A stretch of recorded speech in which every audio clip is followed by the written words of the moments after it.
Timing is impeccable. We're going to start the broadcast, and then Nick says he's going to leave. I'm leaving. Yeah. Bye. Hello, everybody. Bye. Oh, that's what I need to do. I need to get my... Here, I'm back. Oh, you're I'm back. Okay. Oh, I see. You just wanted to make an entrance. My Dramatic dog, entrance. who had been fast asleep beside me, just took that moment to leave. So I thought, right, now's my chance. Slam the door, and we can have some quiet. Gotcha. There's no chance of quiet here. I can hear the train. I can hear people in the hallway. I can hear people in the next room over. Well, that's all right. Your volume is a little gentle, so we can hardly hear. We can't hear any of that. Fair enough. Sorry, everyone.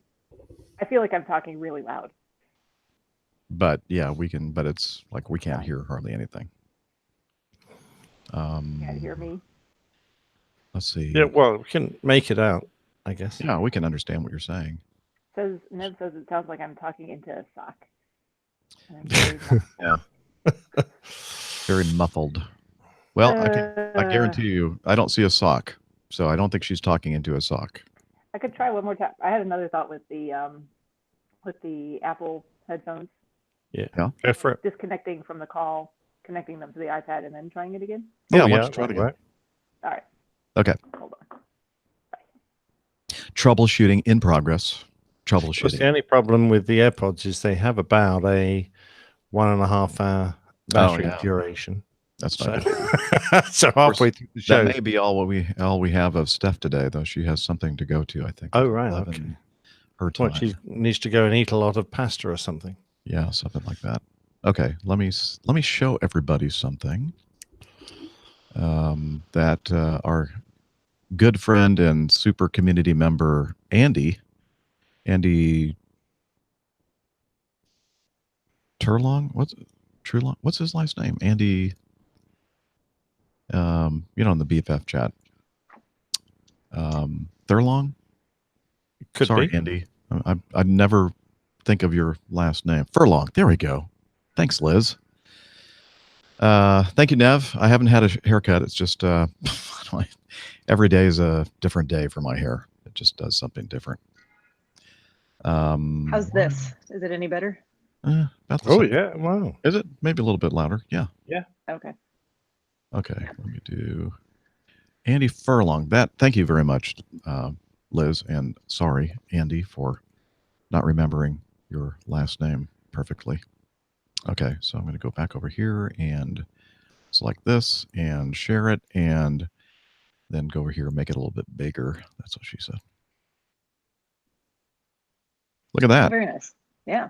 New audio feedback, because people were making fun of my audio feedback sign. So I asked Andy, who is an artiste, to do something for us. Very good. So, yeah. Anyway, I'm excited. That's very autistic. Yeah. Much better than that plain old gray thing that we had. Okay, stop. Boom. All right. Okay. Well, we'll just everybody here in the live chat and watching the video, we're just going to have to strain our ears a bit to hear Miss Stephanie, and but that's okay. If you're listening to the audio podcast, you're not hearing what I'm saying right now. But I'll adjust the levels so it'll sound super primo. Okay. Sounds good. Let me do a sound check. WAPG. Wow. That's loud for me. That was really loud. Okay, hang on. Yeah. WAPG. It's the airline pilot. Wrong slider. I'm sorry.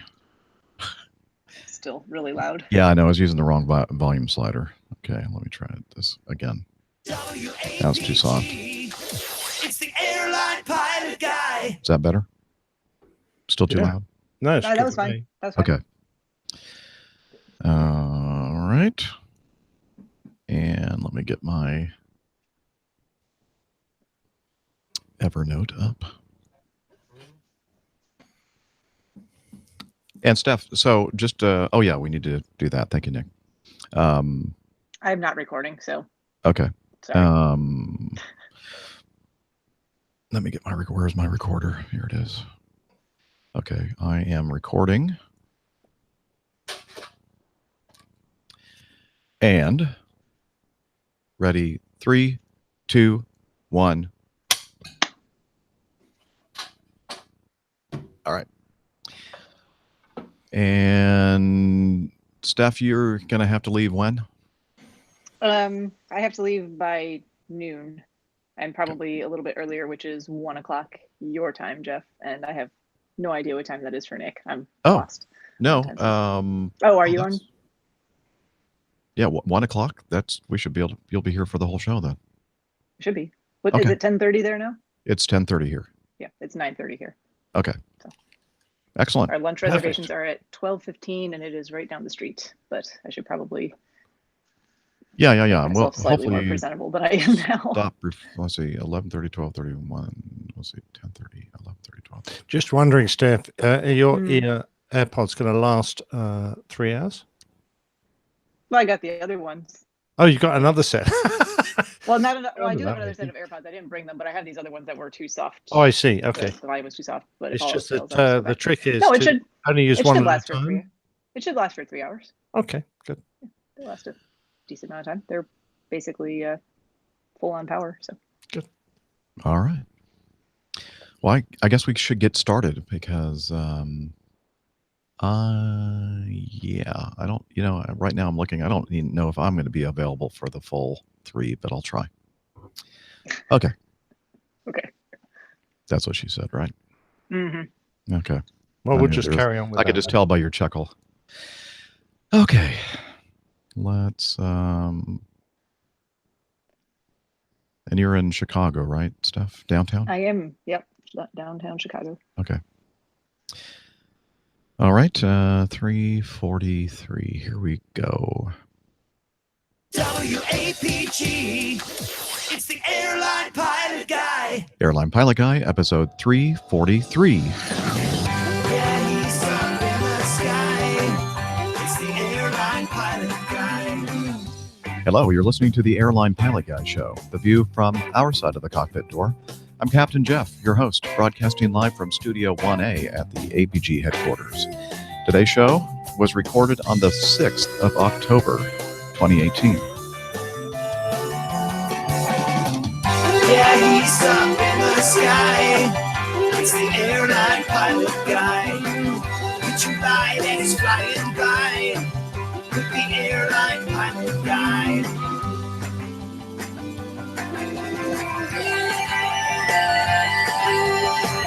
In today's episode, the FAA reauthorization bill passed by the Senate and signed by the President. 2 Antonovs collide on the runway. Chimera Air shuts down. More news, your feedback, and this week's plane tale, the fearless flying Columba Livia Domestica. So get all settled in. Tray tables and seat backs in their upright and locked positions. Electronic devices powered on. Flight 343 is ready for pushback. Yay.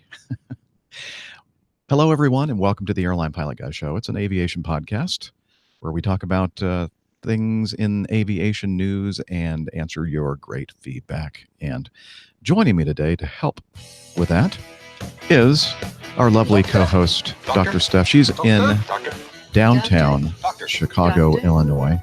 She's a doctor, a skydiver, a marathon runner, strength training junkie, IPA connoisseur, and commercial multi-engine instrument-rated pilot. Dr. Steph. Hey, Captain Jeff. Glad to be here, and I'm sorry for any bad audio on my end. This is not my usual setup, obviously, and unlike the magnificent Captain Jeff, who travels with all of his high-quality audio gear, I did not this week. So I'm doing my best with an iPad and a pair of wireless Bluetooth headphones and microphone. So we'll see how that goes. It's going to work out just fine, Steph. And I hate it when I have bad audio on my end. It's kind of painful.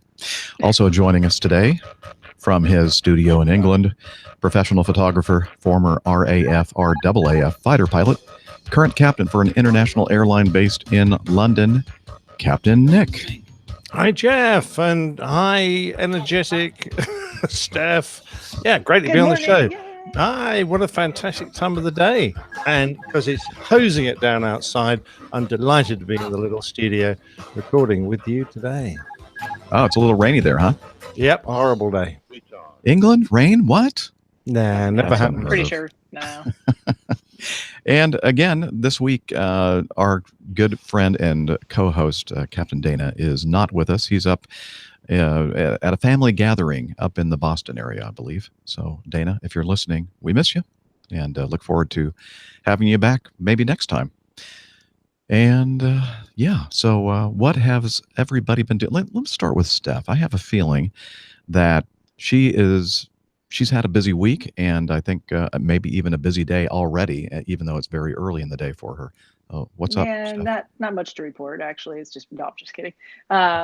So clearly I am not at home. I'm in Chicago, and I'm here for the Chicago Marathon, which is taking place tomorrow. So that is what I'll be doing for the majority of the day tomorrow.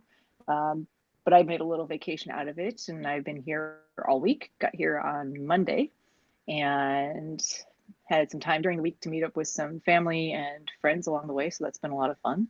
And one of those friends is someone that everyone listening knows or should know, and that was Pilot Pip. He was in town after his sim recurrent and had a chance to spend a little bit of time with him as well. So it's been a great week. And actually this morning, speaking of busy mornings, I just finished, there's a 5K run that they do the day before the Chicago Marathon. So I signed up for that and went out and ran that. And speaking of bad weather as well, there were thunderstorms that came through this morning. So they delayed the start of the 5K, which I'm glad when we were discussing the time for this show, I actually hesitated and said, oh, let's do it 15 minutes later. So that actually, because they delayed the start by 15 minutes. So my time was pretty good. I finished in 25 and a half minutes or so, 25:45 or something like that. I have to go back and get the official time, but yeah, got my 5K finisher medal. Woohoo! And then it finished right in front of the hotel, so that was great. So I walked back over here, got my chai latte, and then discovered the room key did not work. So I had to go back down to the desk, although I didn't have my ID with me because all I had was my room key because I just ran a race. And they said, well, we'll have to have security meet you up there so you can show them your ID. So I still don't even have a new room key because I didn't have time to go back down and get another one. But I did jump in the shower quickly, which is a good thing because after it rained, it was about 100% humidity and it's kind of warm today. It's in the mid 60s Fahrenheit. So it's kind of humid and sticky for the run this morning. Did you use your new shoes or did you stick with your Adidas? No, I stuck with the Adidas because it was raining pretty hard right before we actually walked out the door to go run, and I didn't want them all wet and nasty for tomorrow. So I might just wear them around today, the rest of the day, just walking them, get used to the feel because I'm going to try and run in them tomorrow, which sounds like a no-no, but with these new fancy shoes, it's actually supposed to be okay. We'll see. Well, you know what? I didn't realize. I just thought you were there for the 5K. I didn't realize you were actually running in the marathon as well. Oh yeah, I just traveled to Chicago for a 5K. That's something I would do. Well, that and the pizza. I thought it was just to go see a Cubs game or something. Cubs game. Yeah, I saw two Cubs games this week. Yeah, see Cubs Pip. game. Got to see Pip. It's been an action-packed week. It's been a lot of fun. Good. I enjoyed it. And my brothers are here. They're actually in the next room over. So if you hear all kinds of loud noises, I'm sure they're having a party. No, they're not. They're actually they're running the race tomorrow as well. So they're hopefully laying low today. Yeah, right. I know your brothers. I doubt it. So I see that we have some audio here in the intro folder. It says Steph's feedback. Should I play that? You should play that. Okay. Right now? Yeah. Okay. Let's do it.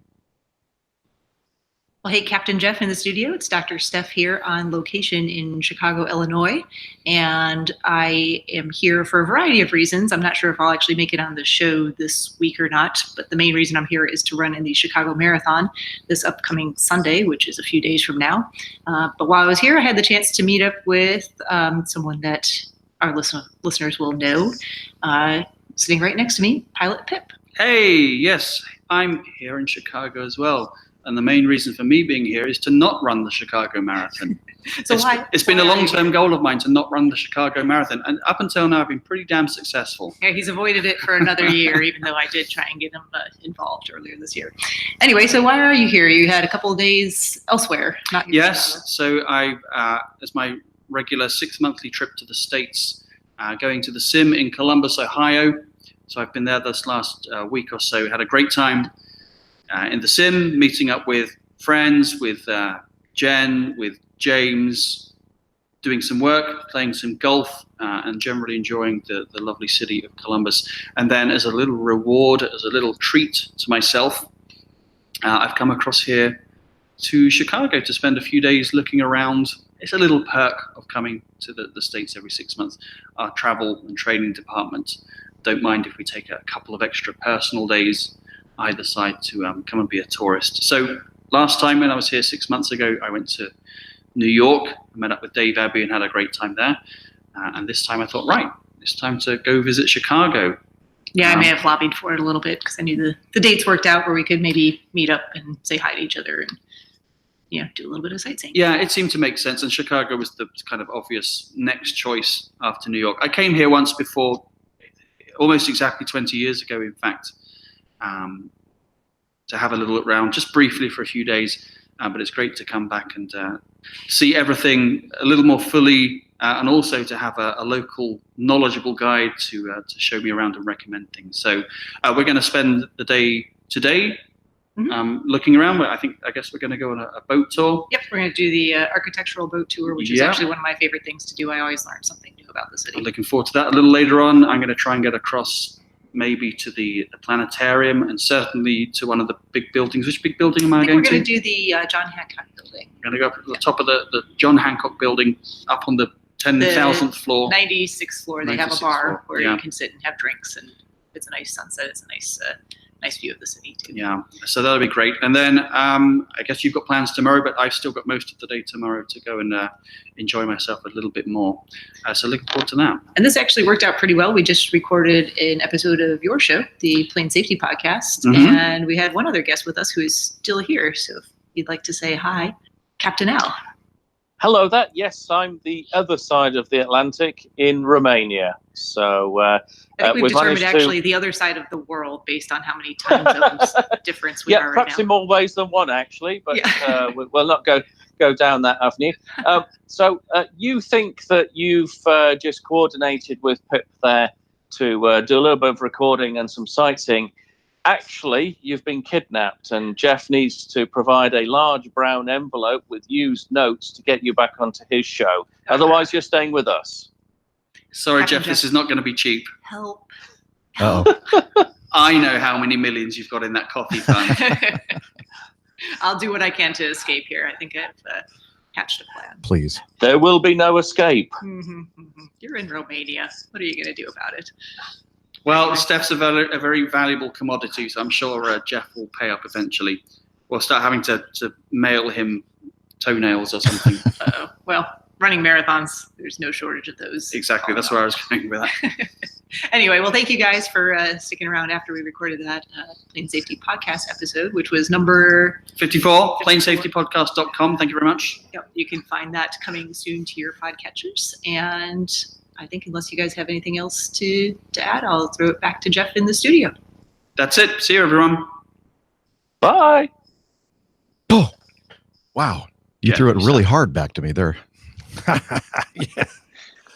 Sorry, did you catch Pip's little left note to you there at the end too? Yeah, I did. Okay. Yeah. That was great. Great audio. I didn't realize you recorded a show with him. That's awesome. I look forward to hearing that. We had enough time to do it. It worked out with Al's schedule too. We were kind of lazy in the morning before we started doing our sightseeing for the day, so we did that, and it was a great time. Awesome. Okay, great. Let's see. Anything else, Steph, before we I think that's enough. I'm exhausted just listening to everything that I've done this week. Hopefully I have enough energy to run a marathon tomorrow. I think you will, and we'll get to hear about it on the next show. Exactly. Your recap. All right. Nick, what have you been up to, sir? Well, I've just come back from New York. Slightly disappointing from one side, because one of the only reasons I went to New York was to get hold of the new Apple Watch, only to discover that the entire of New York's supply of watches had been purchased by you, or was it Dana? I forget. But there wasn't a single one left in New York, so I left empty-handed very disappointing. The good news was, though, that we had a very discreet little meetup. Wasn't going to be a big one because I wasn't going to be around for very long, with a few of our lovely listeners. And I think we've got a bit of audio of that. I think we do. I think I shall play it right now.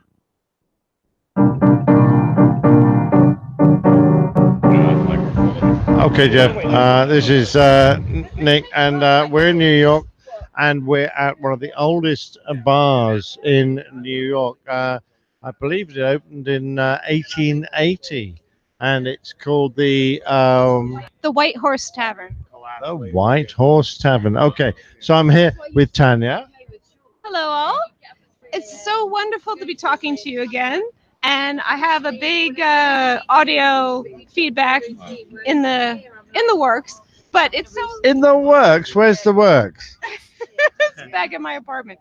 But it's so lovely to be here tonight with Captain Nick and Mailman Dave and the wonderful, amazing First Officer Sue, who flew over with Captain Nick, and my sweetheart Philip, and Radio Roger. And we're having a lovely, lovely evening tonight at this historic location in the West Village of Manhattan, and we're just having a wonderful time. Well, it would have been a wonderful time if I managed to get my damn Apple Watch. David, how nice to see you again. Oh, it's great to be here. It was quite a journey from work to get here. It took a few hours, but wow, it was totally worth it. And I'm so glad to be here. And what Tanya said was spot on. Excellent. How's things for you? Everything okay? Yeah, life is good. I feel very fortunate. Everything's good. Great to see you, Nick, and meet your beautiful first officer. I'm glad you brought her along, to be honest. Yeah, so am I. She adds a little color to the place. Okay, talking of my beautiful first officer, Sue, I'm going to ask you to say a few words for the audience. If you can get a word in edgewise. Oh, it's New York. Radio Roger, why aren't you covering this event? I'm done. I was covering a tornado this afternoon, and there's a big Yankee game, so that's taking up most of our airtime, and there's not much going on as far as I know, or I'd be there. Well, so I can be with you. Yeah, well, I really appreciate that. So it's nice to see you. We haven't seen each other since I came up to your wonderful house for that. The Feast of Unleavened Bread. Jews celebrate their exodus from Egypt. No, it's been a while. I've missed you, and I knew you had some medical issues, so I'm glad you're fit, or I assume you're fit, and you're able to fly and be back here. And hopefully before you retire, you'll have some more trips here. Well, hopefully. I mean, as regards my ability to fly, I'm going to have to refer that question to my very attractive first officer, who is Sue. Come to our company from another company we shan't mention, because we don't talk about our airlines, Sue, because we like to stay anonymous. But tell me, how are you enjoying being with Acme Red? I am very much enjoying it, Nick. It's been a pleasure. I woke up this morning, standby call out. Didn't think I'd be sitting here in the pleasure of such marvelous people in downtown New York, and it's been a treat. Excellent. Well, I'm very glad. The only person who hasn't spoken is Philip. And I don't speak, right? I'm just not a speaker, right? Because I usually control the microphone, and I don't want to be in front of the microphone because I don't know what to say, right? Ask me a question and I will respond. Well, I know I'm doing well, but you're doing marvelously. The question I'd ask you is, how wonderful is this lovely lady beside you? Oh, Tanya is just a marvelous human being. She takes care of me, and she's got me here tonight and made this evening happen. I mean, I am very happy to be with her. Brilliant. Okay, that's it. From another meetup in New York. What a fantastic evening. We're having a ball. So all the best to you all. And back to you, Jeff, in the studio. Well, thank you. Wow. It sounds like you guys had a great time. And any pictures, Nick, of the beautiful first officer, Sue? Yeah, we did tweet some. At least it might have been on the BFFs, but we can put some out, certainly for the show notes, most definitely. And what else has happened to me? Of course, just before I left, I did a stack day, which is down at Swanwick, our air traffic control center for most of the England. And they have a sort of training day, and they invite airline pilots to come along and participate in their discussions, and they talk about various air traffic incidents that have occurred with a training theme about discussing why things went wrong and what they could do about it next time. So that was interesting. And the lovely Adam Spink took time off. He actually took a day off to come and participate as well, and they were all very excited to see a tower controller down there, because they don't often mix, because Swanwick's some distance from Heathrow. So we had a great day there. On the way home, I invited Adam to come back to my wee studio, and we did an interview, which will feature, I hope, fingers crossed, in future Plain Tales, because Adam has a fantastic story to tell about one particular incident, but we have to get it cleared by his employer's PR department, and so that may take a while. However, he didn't leave me empty-handed, because very nicely Adam left me with 2 super gifts. So I've got the 50 years first 50 years of Heathrow air traffic control, and that's the old tower, which I think is now a listed building. I don't think anyone's allowed to knock it down, which is brilliant. And thank you for that. It's got some. It looks like it was pretty straight to me. It doesn't look like it's listed at all. Such a joker, yes. And a mug. Okay, so this mug is decorated with an exact replica of the markings that were on the first Horsa glider to land during the D-Day invasion and Second World War, and the first one to land in the attack that was made on Pegasus Bridge when they successfully invaded and took over that bridge, so that they could control the access to the beaches and prevent, if necessary, reinforcements arriving. Brilliant. It was actually one of my plain tales, so if you dig back, you'll find that story. And lovely to have that mug with those markings on. But that's not the only mug I got. But wait, Because there's more. I know, so exciting. You had previously met up with Tanya, I know, Jeff, and Yes. via devious means finally got this to me. Now, this is like, you see, this is a British mug. And this is an American mug. We do have to America. America. You could probably fit 3 or 4 of these British mugs inside this vast American bucket, but it's delightful. And it has, you've got yours there as well. I do. It is beautifully engraved with our APG logo and has the old curmudgeon written on it, which I think is fantastic. So thank you very much indeed to Mike Cochran, who sent it out ages and ages and ages ago, but it's taken a long time to get to me. But it's finally arrived, and thank you very much indeed for that. Excellent. Well, did you happen to, Steph met up with this guy. What was his name again? Does some kind of a podcast every, like twice a year, I think. Yeah, That guy that's from right. Safe Jets. Yeah, Safe Jets. Did you meet up with that guy? I don't know. I got accosted by some bloke while I was having a coffee, just after I landed. I don't know who it was, though. Okay, well, let me see if we can recognize his voice.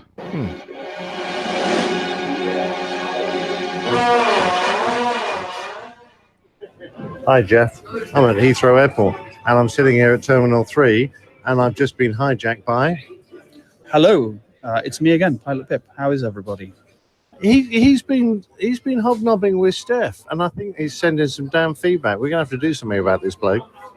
Yeah, sorry about that. I've been stealing all your co-hosts. Actually, this has been a good week for me for meetups. I met up with Jen, with James Balch, with Steph, with the good Captain Nick here. I don't know what I did to deserve all this, but it's very nice. It's because you're an infamous pilot. Infamous. I can live with that. Yeah, I suppose so. Brilliant. All right. I know you're going to have plenty to talk about this show, so I'm going to keep this sweet. This is Pilot Pip in Terminal 3, having just come back from Chicago, saying goodbye. Yes, very tired, so I'm going to go to bed. But nice to see you here in Cafe Nero having a coffee. Thank you very much. Cheers. Perfect music. Yeah. Yes, it was. And I don't know if we're going to bring it up at some point, but one of our famous and lovely listeners has a birthday today. Yes. In fact, the young lady that you were talking with and meeting up with in New York, Tanya, is celebrating a birthday day today. I think she's like 25, something like that. 26. She looks younger, but 25, I think, would do. Yeah. Happy birthday, Happy Tanya. birthday, Tanya. Yes, happy birthday. Birthday to you. Happy birthday to you. And then you showed your fancy little book that Adam Spink gave you. Well, I don't know if I ever mentioned this when we were when I was in the UK for RIAT. Actually, we met up with Adam. I think it was RIAT, wasn't it? That he gave us. Yes, it was. He was controlling there. That's right.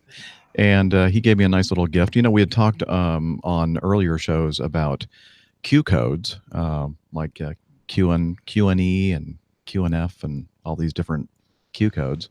And he was able to find this wonderful Q code from the Ministry of Civil Aviation and Air Ministry. I guess that's some kind of a religious thing. I'm not sure. Anyway, from the Q code and other abbreviations to be used in the Civil Aeronautical Radio Service. And it's a nice old book. I'm trying to find the date on it, but I can't seem to see it at this moment. But anyway, it's nice and old, and it's very interesting with all the Q code information in it. Thank you, Adam. Appreciate that. He is a very thoughtful guy. Oh, he is. He gave me a lovely old program from the Hendon Air Display, which is, the original first air displays really that happened in the UK, the big ones. So that was lovely too. All right. So let's see. What else was I going to say? I had something else very, very clever to say, but of course it's gone now. So, oh well. Maybe it will come to me at some point. But I'm glad that we were able to come up with the money to get Steph out of bondage. Yes, I wanted to say thank you for that publicly to you guys. I appreciate you bailing me out of. We don't have any money left in being kidnapped. We don't have any money left anymore in the coffee fund. But I do apologize about that. And instead of the Class A motorhome at Oshkosh next year, we're going to be in tents. We're always in tents. Yeah, we're. Thank you. Let's see. I had speaking of co-pilot named Sue, I had a co-pilot named Susan this week, and really enjoyed flying with her, and had a great trip, a 4-day trip. And on Monday of that trip, I met up with Tanya and Phil, and we went over to the, Pier 22 or something like that, and got on the yacht Manhattan 2 for a nice sunset cruise around the Hudson and the south end of Manhattan Island, up the East River, and then back around. And we were in front of the Statue of Liberty and Ellis Island, and we had a grand time. And so thank you, Tanya and Phil, for that nice treat. It was nice seeing you. Next day I was in Manhattan again, but I just kind of laid low and tried to get some work done on editing the last show that we recorded the day before I left on that 4-day trip. And then the following day, on Wednesday, I got to have a Orlando layover, which is kind of a fluke because Acme is not using the Mad Dogs much or at all anymore in Orlando. But for some reason, I guess it was the first trip of the month, some kind of a transition trip. They needed to use the Mad Dog to fly from Orlando to Atlanta on Thursday morning, really early. And that gave me the opportunity to deadhead down to Orlando on Wednesday, and I got to meet up with my son, and we just hung out and talked and caught up and that kind of thing. So that was brilliant, really nice. And yeah, I didn't record any audio with our little meetup with Tanya and Phil on the Manhattan 2, but we did have some nice wine, and Tanya she loves cheese, and she brought a whole bunch of nice upscale cheeses and some crackers, and we enjoyed that in our wine and the beautiful views out the windows of the yacht. So that was nice. And coming up, You remember Peter Biondi, the multiple language speaking airport chaplain in Atlanta. He's also a professor of aviation, and he is an alumni or alumnus. What would be the proper word, Steph? Alumnus of Embry-Riddle? Something Sure. like he went to Embry-Riddle and graduated. Perfect. I like that. Yes. Good workaround. Yes. They are having a homecoming next weekend, and Peter invited me to be his guest. And so I'm going to fly down there after my trip this week. I'm going to head on down to Daytona Beach and meet up with Peter. And on Friday afternoon, there is a talk that we're going to go to from former NTSB investigator Greg Faith. So I'm looking forward to that. He thought I might enjoy that. Oh yeah, he's a good speaker. He's on a lot of the air disaster shows, giving opinions and things like that nowadays. Excellent. If I'm thinking of the right person. Yep, you are. I think he definitely has that on his resume. So I'm looking forward to seeing Peter in Daytona Beach next Friday. And oh, ding, ding, ding, ding. We talked about this a few episodes back, where there are so many great books out there for all of us aviation geeks to read. And Tiffany decided to be in charge, volunteered to form the APG library, kind of a reading list of great books, both fiction and nonfiction. And that link is now active. So if you go to the airlinepilotguide.com website, you will see that there's a new menu item there. And the APG library is its name. And that's all Tiffany. She's in charge of that. And there's a email link to get in touch with Tiffany if you have some suggestions for some more books that might be appropriate for the APG library. So thank you very much, Tiffany, for that. Big round of applause. And speaking of a big round of applause, I'm noticing in my peripheral vision that there is another video thumbnail on the screen, and it looks like it might be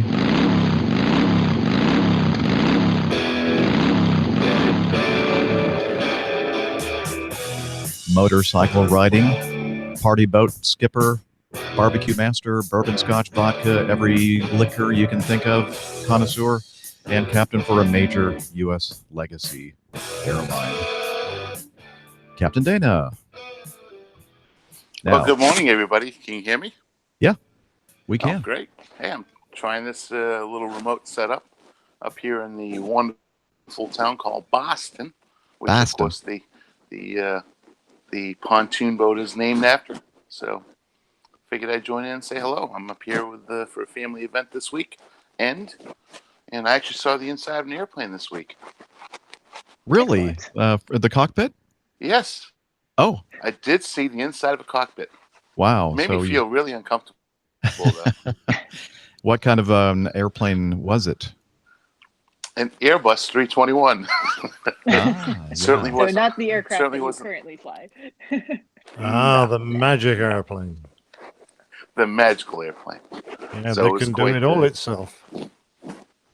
Yeah, pretty much. It was quite an enjoyable cockpit jump seat ride, and the crew was quite enjoyable to converse with, and they were Minneapolis based, and there was an uneventful flight up into the Boston area until the briefing, and that was fun to watch because, well, they had to brief two different runways and two different arrivals because, well, the transition on the arrival, depending on which runway you come into Boston, is quite different, and more specifically the transition altitudes. So it was fun to watch all that, and it's been a while since I've seen the operation or the airport or an airplane, so it was kind of nice.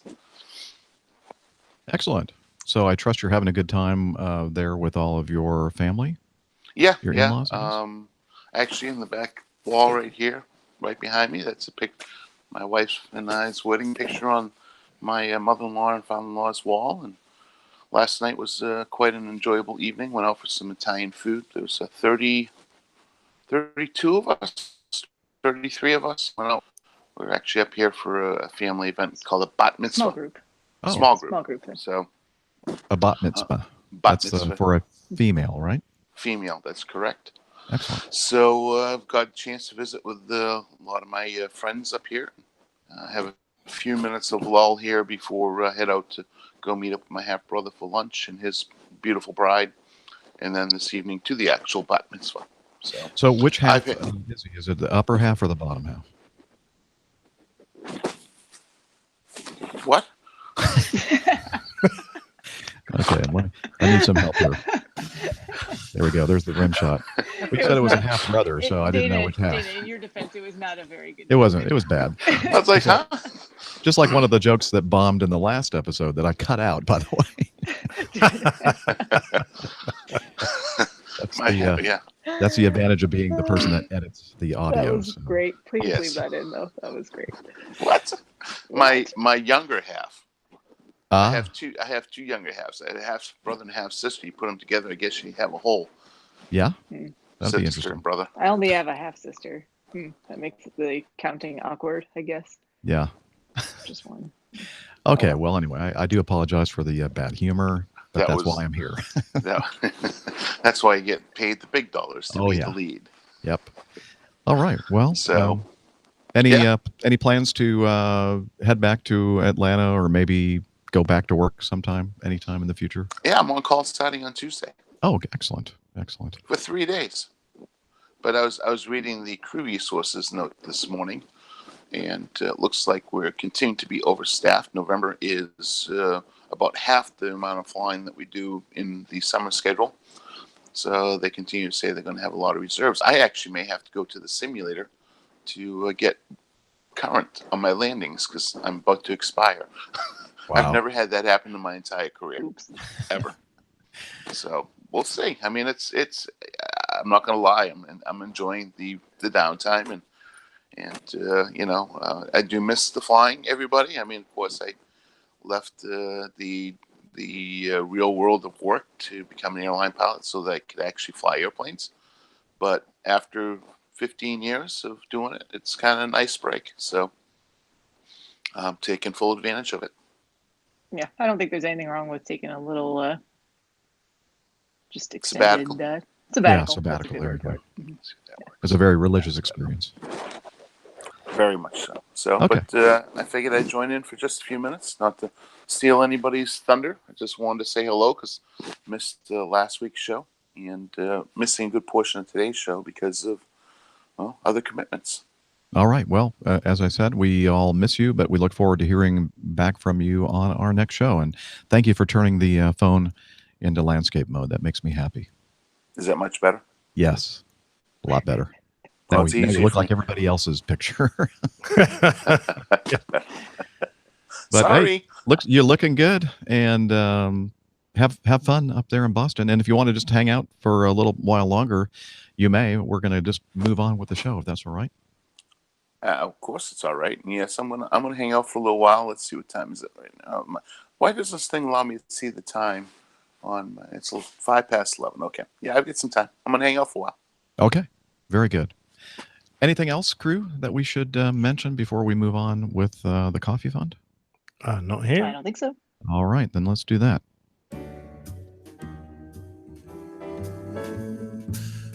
Johnny, how much more coffee? No thanks. I love coffee. I love tea.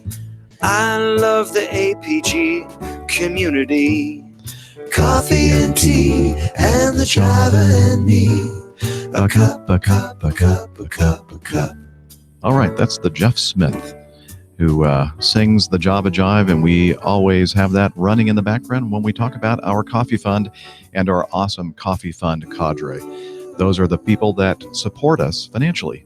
And if you want to join the coffee fund cadre, just listen at the end of this little segment, and we'll tell you how to do that. We have a couple different ways, the Classic Fund and the Patreon way of contributing.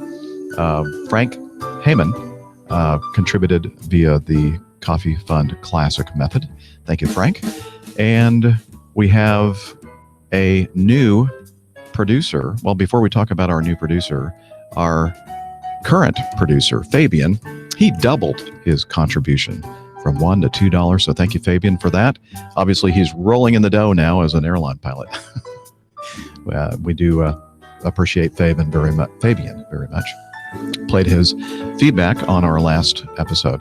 And we have a new senior executive producer. That is the top tier, the top level.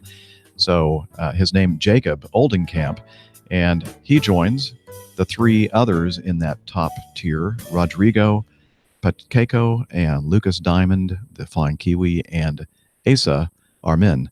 And so welcome, Jacob, to the Coffee Fund, and thank you so much for taking on that top tier. So I think that deserves a big round of applause, and perhaps even a fanfare.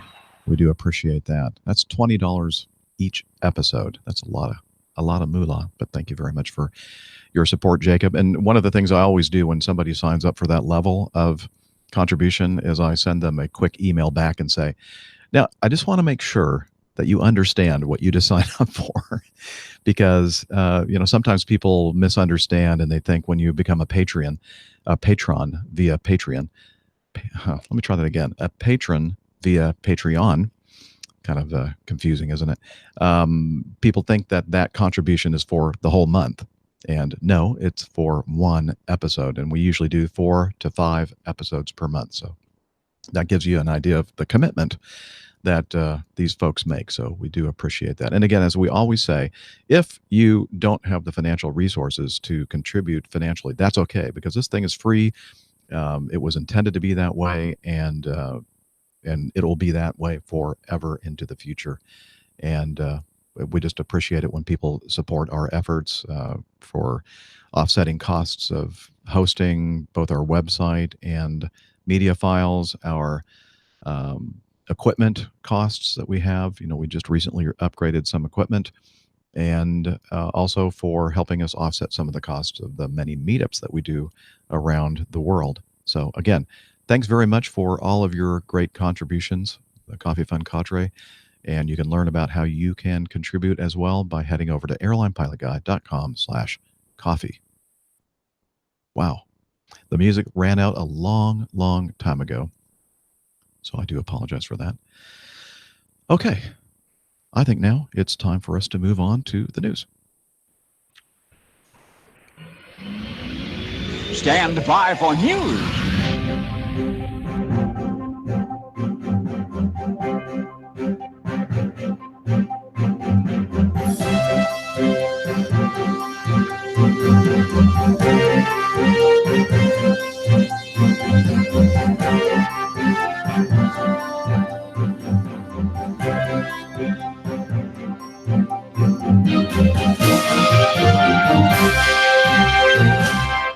We're going to start with an update on a fatal crash at the downtown Greenville airport last week. And we have a little bit of audio to play. Let's start with that. And Tower, 114 Tango, 2500, 50. November 114 Tango Delta, runway 19, clear to land. Okay, that was the accident aircraft getting clearance to land. 114 Delta, thanks.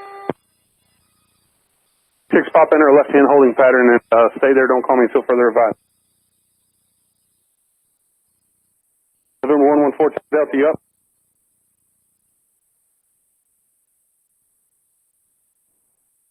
Tango Delta, Greenville, you up? Port 2, are you anywhere listening? Anybody on ground frequency listening, please respond. Airport 2, go ahead. Say it again? 527. Go ahead. I got any personnel and vehicles on the radio? Not that I hear. 114 Tango Delta, yeah. Good day, ground, Challenger 5262. Ready to taxi. Challenger 5262, Greenville ground unable. I got a Falcon that just went off the end of runway 19er. You're gonna have to wait, sir. No worries, sir. Any expectations, sir? Should we shut down or should we wait? Challenger 5262, I would say shut down. Okay, would you please leave our clearance open, sir? No, we will shut down. I will come.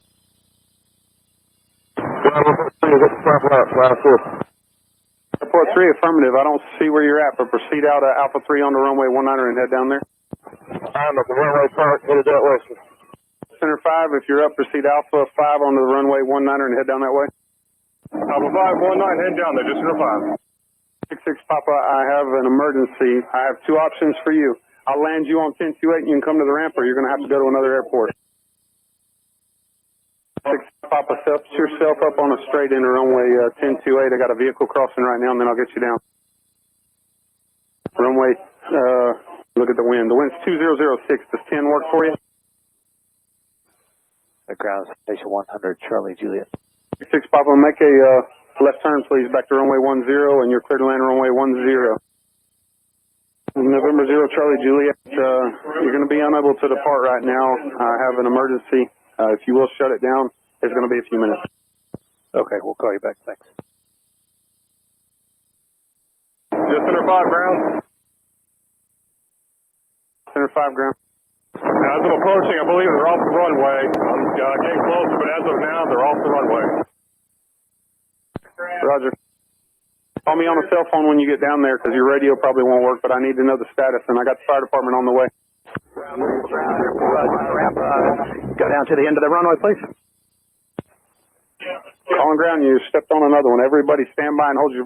Joe, if you're on the radio, stop your car right now. Stop, stop, stop, stop, stop. Everybody stop and stand by and hold your position. 66 Papa, Fable, turn left, Charlie 2. 6 Papa, taxi.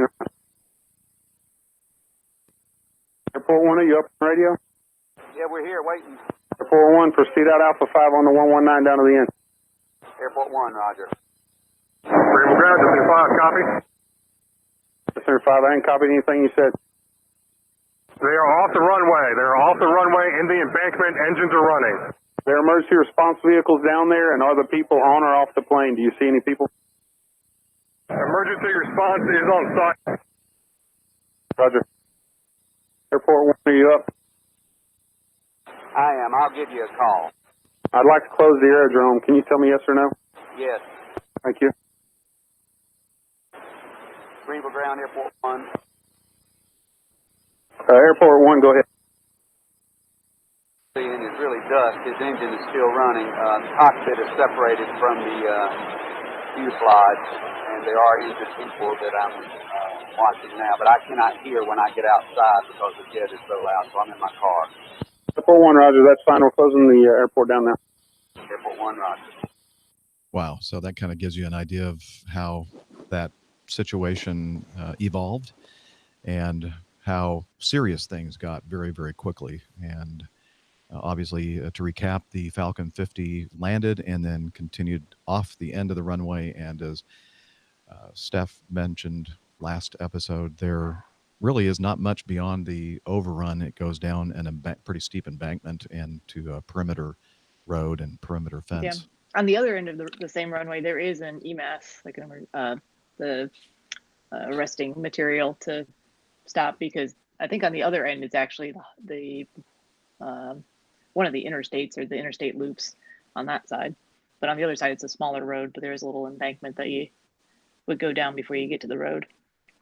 Now, you heard that one airplane was in the traffic pattern, and he immediately told that person to go hold because he needed to get in control of what was happening on the actual airport grounds. And then he coordinated for this guy to come in and land on the other runway, the crossing runway. But at the same time, he has all these emergency vehicles responding to this. And he basically told everybody to go, do whatever they had to do. And I may have forgotten that this guy's coming in to land. And that's when he very excitedly said, stop, stop, stop, stop. So apparently there was almost another accident or incident involving.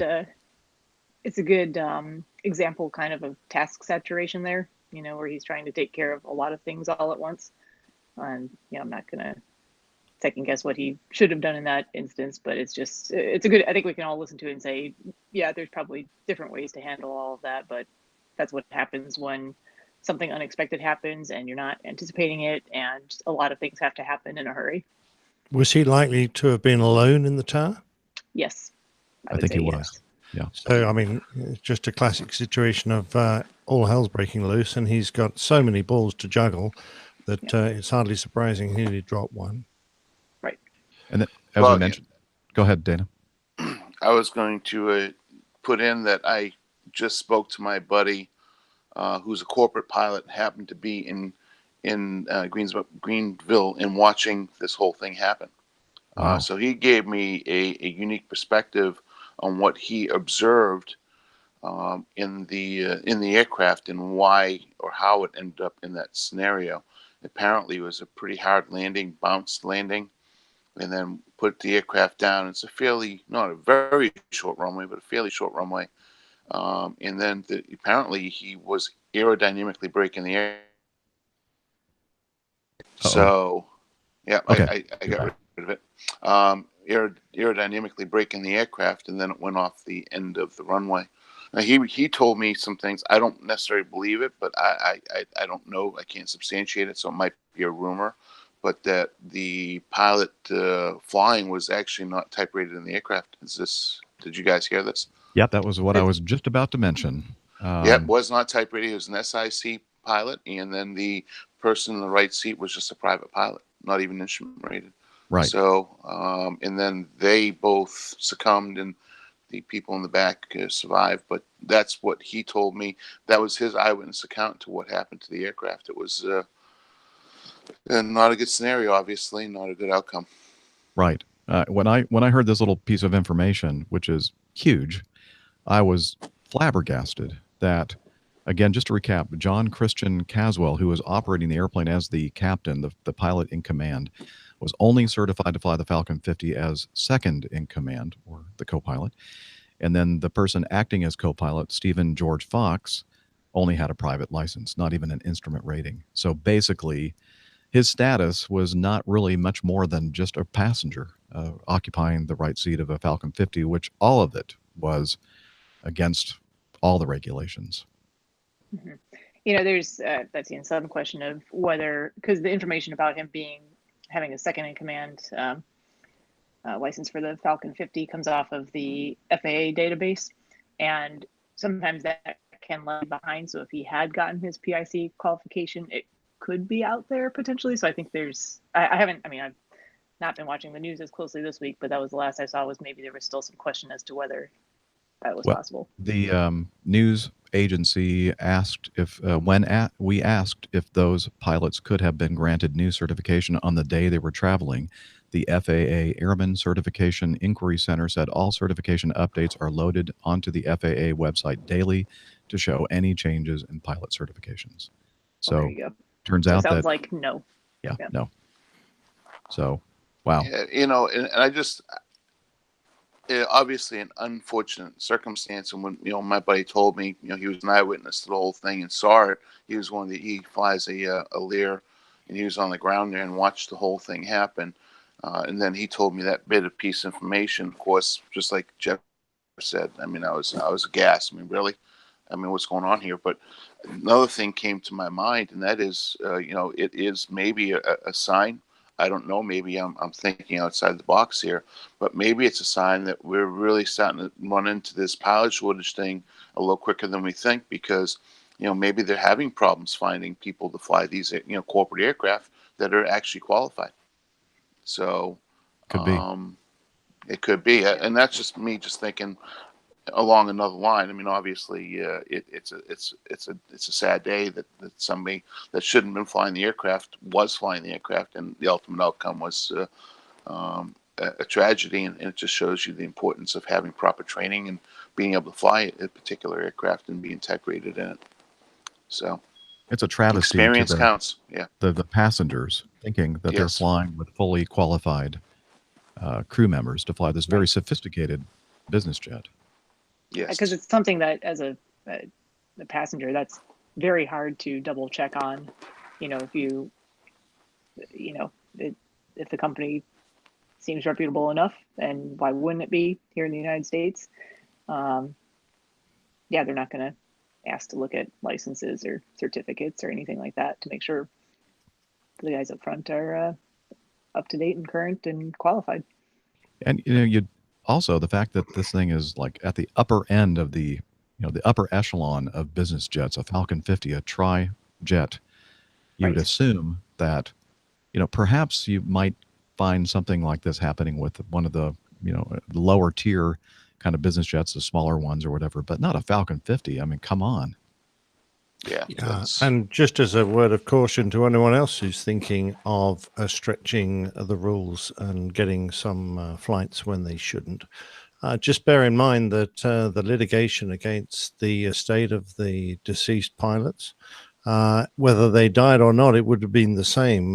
They probably would have been financially ruined. And it puts their families in a terrible position. It does.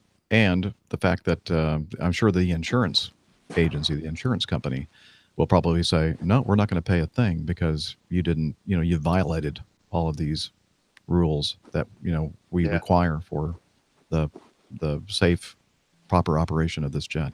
Yeah. Yeah, you violated the premise of the fact that you have to have qualified pilots in the airplane flying the aircraft.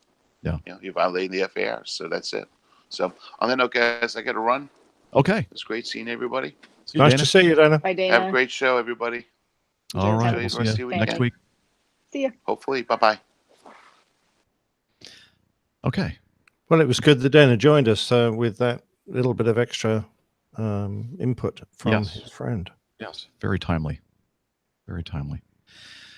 All right. Well, we'll again keep our eyes and ears open for any updates regarding this tragedy at Greenville downtown. I hope that I'm not sure, Steph, you haven't been at home all week. I'm just wondering if you'd heard any updates as far as the two passengers that were critically injured. No, I haven't, but I'm sure I'll get more up to date on news and stuff and get back into all my different networks and stuff like that over the week or the remainder of the weekend into the early part of next week. So hopefully for the next show, I'll have some information on that. Okay. Very good. Let's go to no, I don't want to update Evernote at this time. Thank you very much. I'm in the middle of the show. Yes, you do. Okay. EasyJet enters into new partnership with Virgin Atlantic. EasyJet has today announced that it has signed up Virgin Atlantic as a new airline partner to its unique connection service worldwide by EasyJet. This means that from today, EasyJet customers can seamlessly connect through London Gatwick Airport between EasyJet and Virgin Atlantic flights. So does Acme Red fly into Gatwick, Captain Nick? Yeah, we're one of the many airlines that fly into Gatwick. So and we have heard about this. So, but all we know is that we now have a sort of hand-holding agreement, or Virgin does anyway, with Easy, so that the Easy passengers can easily transfer to the Virgin jets and carry on around the world. I guess it's the short haul connector that will match up with the long haul carrier, and from that point of view, I think both companies will benefit. But I think it's a limited join up, I believe. I don't know if you can check your bags all the way through, or even ticket all the way through, but it's in its early days, so I'm sure that will become clear eventually. Well, Neville Bounds in our chat room has just announced that they're going to change the name now to Easy Virgin. Well, interesting. Yeah, interesting that marketing. only works for one flight, I think, and after that, you have to think of a new name. Very clever play on words there, sir. Yeah, so it seems like a win-win situation for both airlines. Well, absolutely. I'm glad if this airline was to join up with a low-cost carrier, it would be easy because I think they're well respected in the industry.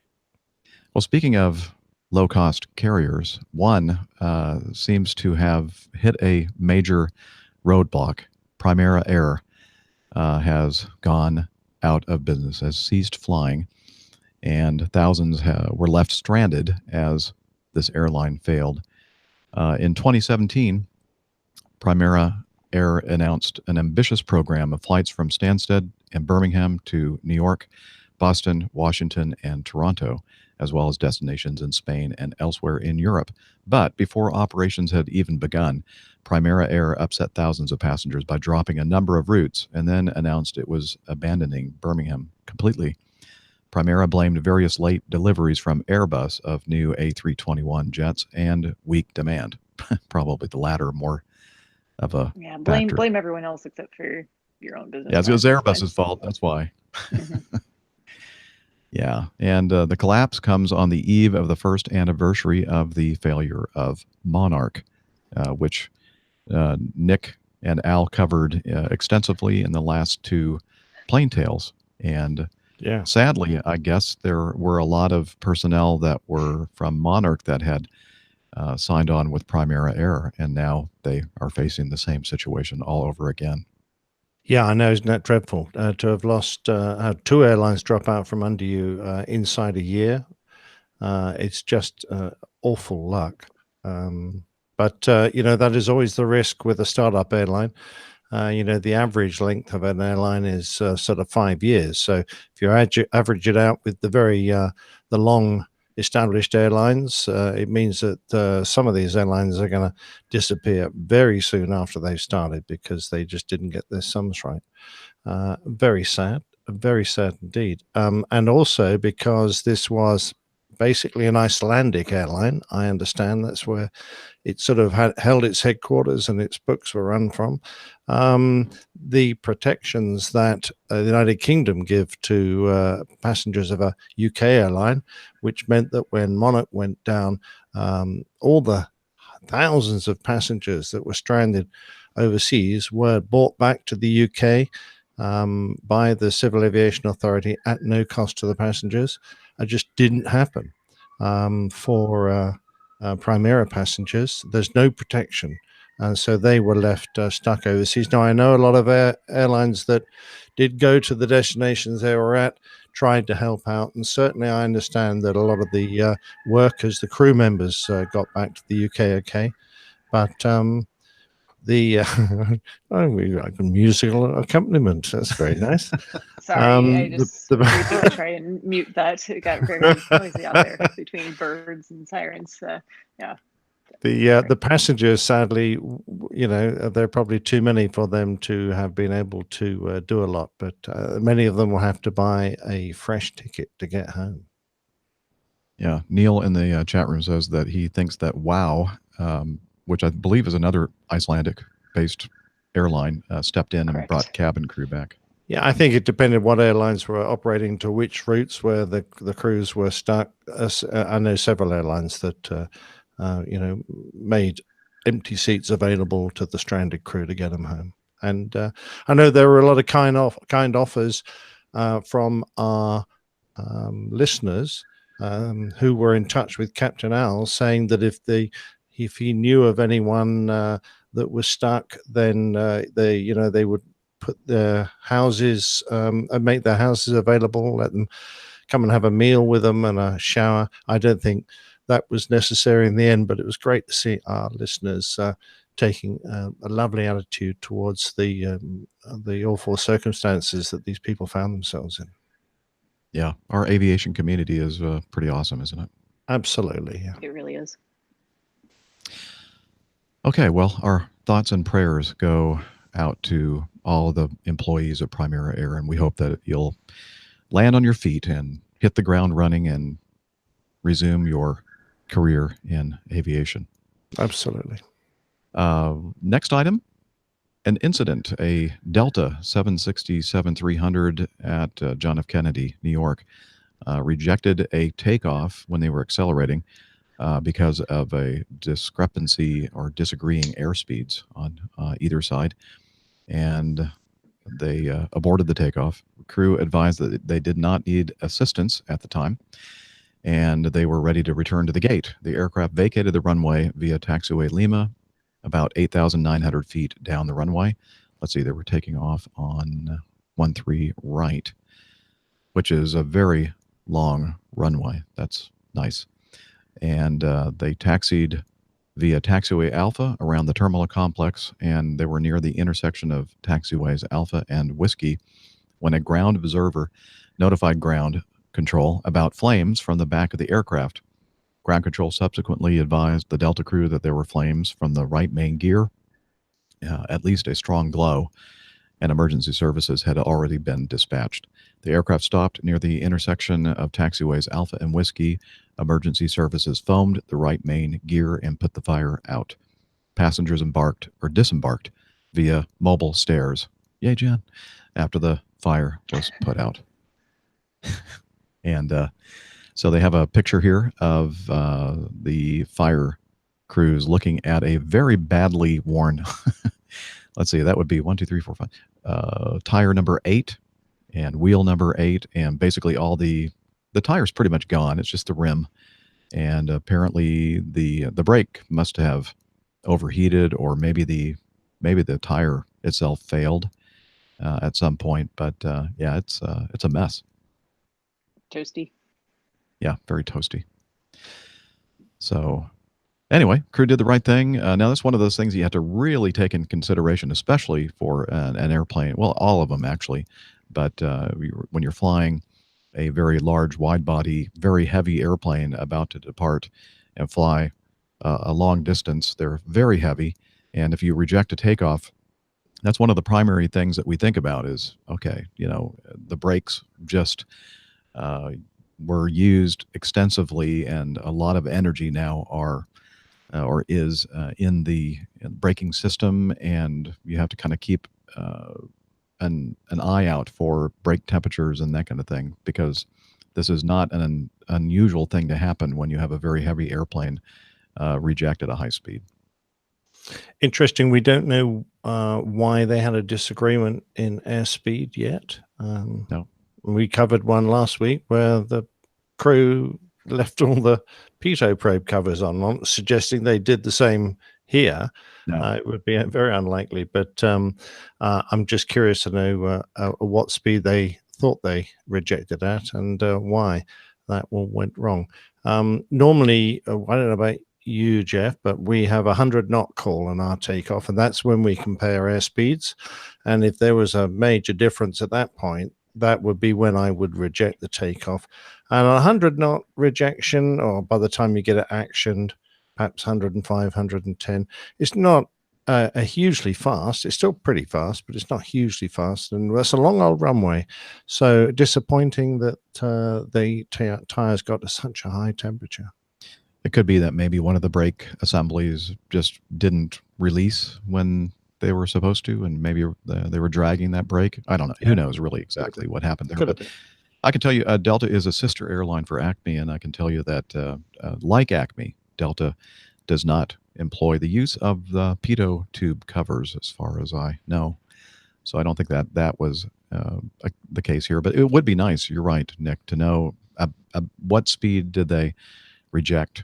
And just to let you know that I believe Delta uses an 80 knot call out, not 100. Oh, right. So even earlier in the takeoff roll.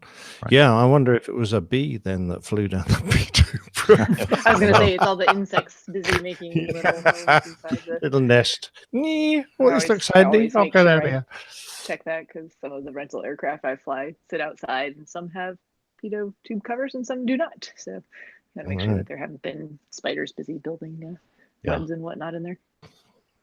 Well, you can be sure that at least for the airlines, that these airplanes do fly quite a bit.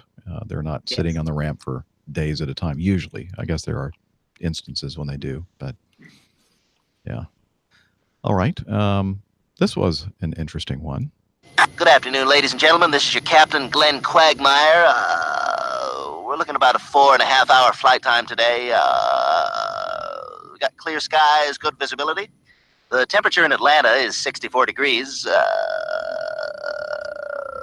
flight's going to be a little longer than we've expected. We've got some very strong headwinds, giggity. Flight attendants, please prepare for takeoff. So the title of this article, hey, y'all. Passengers don't trust pilots with Southern accents nearly as much as Midwestern pilots. And let's see, commercial airline pilots with Texas accents inspire the least amount of confidence in U.S. passengers, according to a study of Americans' travel habits. but the Wisconsin or Minnesota patois, passengers seem to prefer that, don't you know? And also, pilots with Southern California accents were also regarded well, though what exactly distinguishes a SoCal accent is unclear. Now, where was this article from? Probably, yeah, LA Times. So I know exactly where they're coming from here. So just to remind everybody, I grew up in Southern California and moved at the age of 13 to Mobile, Alabama. And when I got there, people were saying that I had a California accent. And I said, what? There is no such thing as a California accent. But over time, when I'd hear people from California, I'd say I'd start hearing what they were hearing, and it's really not an accent as much as it is kind of a clipping of It's an accent. the language. So I guess it You would can be call an it accent. Yeah. Everyone has an accent. Yeah, that's true. That's very true. So anyway, they surveyed 4,207 Americans, all of whom had flown at least once in the previous 12 months. And the survey was conducted by JetCost, a site that searches and compares low-cost flights and other travel data. 54% of participants said a pilot's accent affected their confidence in his or her ability. And they were asked which accents, if any, would fill them with the least confidence when given a range of English-speaking accents to choose from. So the 5 least confidence-inspiring accents: Texas, New York. Don't say the word. Maybe would you include Boston with that one too? Maybe, I don't know. No, because it's further down on the list. Oh, is it? Okay. Yeah. Yeah. Well, I mean, yeah, it is, which is. Is that Eastern New England? I think that's what they're getting at. Well, I don't know. They that's a weird definition for an accent. Yeah, I'm not sure. I'm not sure. Anyway, how many generals fly airplanes, so commercial airplanes? Because where this General American comes from, I don't know. Well, that's like newscasters. Well, no, General America is the Captain America, and he was promoted several times. He has a great accent. Yes. But as the article mentions, the 5 most confidence-inspiring accents were number 1, Upper Midwestern at 63%, Southern Californian at 58%, woohoo! Great Lakes at 51%, British number 4. Hey! Well, and that's amongst the Americans. So there you go. And then number 5, Eastern New England. So looks like Steph, Jeff, Nick, and Dana comes in last. And we're in exactly the right order of the dates we joined the show. I'm not sure if I'm considered Upper Midwestern or Great Lakes. Probably just General American now, unfortunately. So just put me in that least confidence inspiring. Well, congratulations, General. Anyway, I thought that was an interesting little article there. Hilarious. So let's move on to more serious news. This, which I'm still scratching my head about, really. 2 Antonov aircraft have collided on the ground at Khartoum Airport in Sudan. So I'm thinking, you see that headline, and you're thinking, well, they, were probably taxiing, or maybe one was pushing back or whatever. And no, if you look at the videos, you will see something, again, that I'm not really quite understanding. It appears that a collision between 2 Sudanese army airplanes on the runway at Khartoum Airport. On the runway, I'll add again, injured 8 people, and I'm surprised it didn't kill anybody, actually, if you look at the video footage. The Soviet-era Antonov aircraft had landed within seconds of each other when the accident occurred.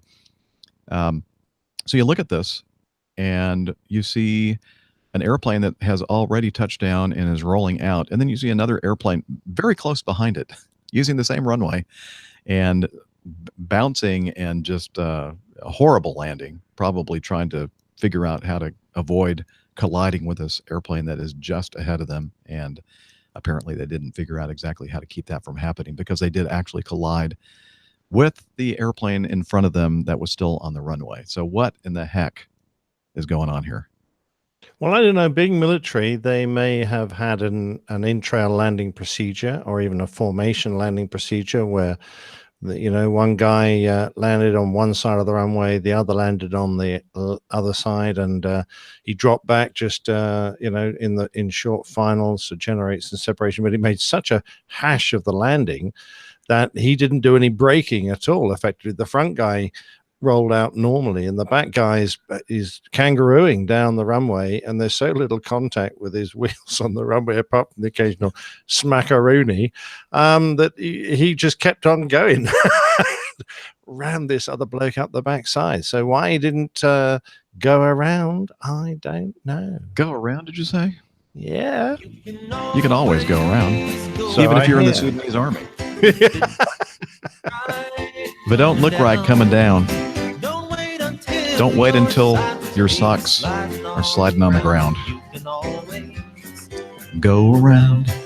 Which I think we all think would have been a very wise decision. It would have. Indeed. All right. Yeah, that sounds plausible to me, Nick, that they were maybe doing some kind of a practice formation landing. Yeah, some kind of tactical approach to get two aircraft in close in close succession. That's my. Well, that was my they were guess. close to each other. We'll say that much. Yes, very. They They very kissed. close. Yeah. Oh, it was a messy kiss. Congress passes the FAA reauthorization, and the bill goes to White House, and we have breaking news from Liz, and she said right before we went on for the recording, she said that she learned that the president has signed the FAA reauthorization bill. So, yay, they've got it passed finally. And, So what's going to change for you guys? Well, the big thing, I think, for many of us is the fact that there is not going to be any air traffic control privatization. Number one. Yep. Number two, we talked about it on earlier episodes where there was a major concern that there was a provision in the bill that before it was passed by the House was in there, and that they took it out, thankfully, which was the money and funding to go into the research of the possibility of only having one pilot in major cargo aircraft like FedEx and UPS. And ALPA and many other groups were strongly against that. And that was not part of the provision. So that's good. I don't what else, Steph? Any other? Well, they left some good things in. Looking at, we talked about NOTAMs the last time, correct? Oh, there's nothing wrong with the NOTAM system. Come on. Looking at ways of improving NOTAMs. At I last. think my headphones are actually going to die. Nick was right. Oh, no. I have to go back to the other ones. I also have to figure out how to plug in my iPad here too. I'm down to 17%. Okay. Anyway, getting back to it, let me finish this one, and then Okay. I'll step aside for a second. Okay. And what else? General aviation airport funding. Yay, that's good. Mhm. Designated pilot examiner reform. I'm not sure exactly what that gets into. And yeah, so there's good things in it that stayed in it, and the stuff that was questionable to a lot of large groups of pilots was basically taken out. Yeah, so The I think legislative overall process it was seems to have worked. Yeah, it was a big thing, and I think it's the first time in quite some time that we've actually had a reauthorization bill That passes, yeah. passed And instead of a temporary provided funding. Mhm. right. So that is good. Good news. So Steph, you go and get your backup All pair right, of. I might have to drop the call and come back in a Okay. moment. So. Well, we'll be looking for you. And Liz says supersonic flights. Oh, yes, that's right. We did talk about that the last time as well, I think. Right. I forgot about it. Boom, boom. Yes. All right. I'll be back.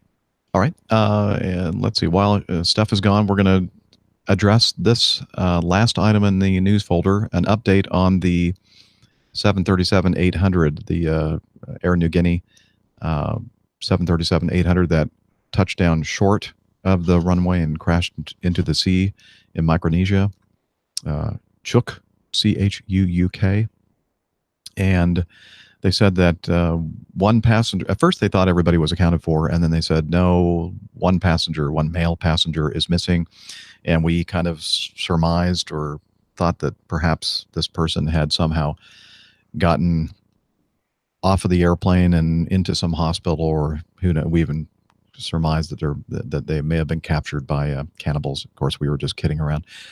Turns out, sadly, that on October 1st, the airline reported that the body of the missing passenger was found by divers as they conducted another search of Papa X-ray Echo and its surrounding area. So sadly, they did actually lose a passenger, one passenger dead on the Air Niugini Boeing 737-800 that crashed short of the runway. So yeah, that's a shame, because we were only joking around, because we kind of assumed that he would have got off with the other passengers and perhaps he went to a different hospital, or perhaps just wandered off into the jungle.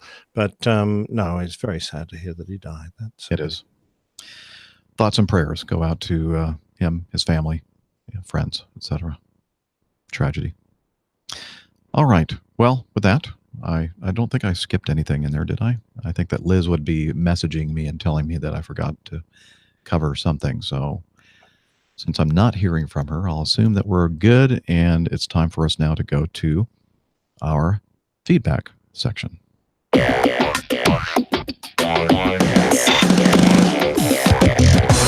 Captain, incoming message. And we can always wait. Oh, there she is. She's back. I'm back. And sorry, it's probably going to be the crappy audio again. Is it crappy? No, it's yeah. Not too bad. Yeah, it's not too bad. I'd say that the AirPods were just slightly better, wouldn't you say, Nick? Most definitely. Yeah. I was going to suggest when you put them in that you do it one at a time, so you could double the length of battery I life. said they were full, but I've not used those ones in a very long time, so I suspect that was part of the problem.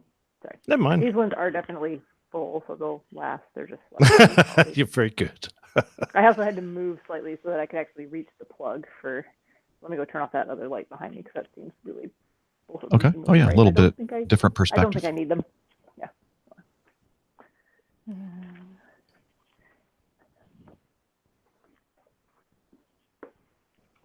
Is that a painting of Steph streaking her way across on her 5K run?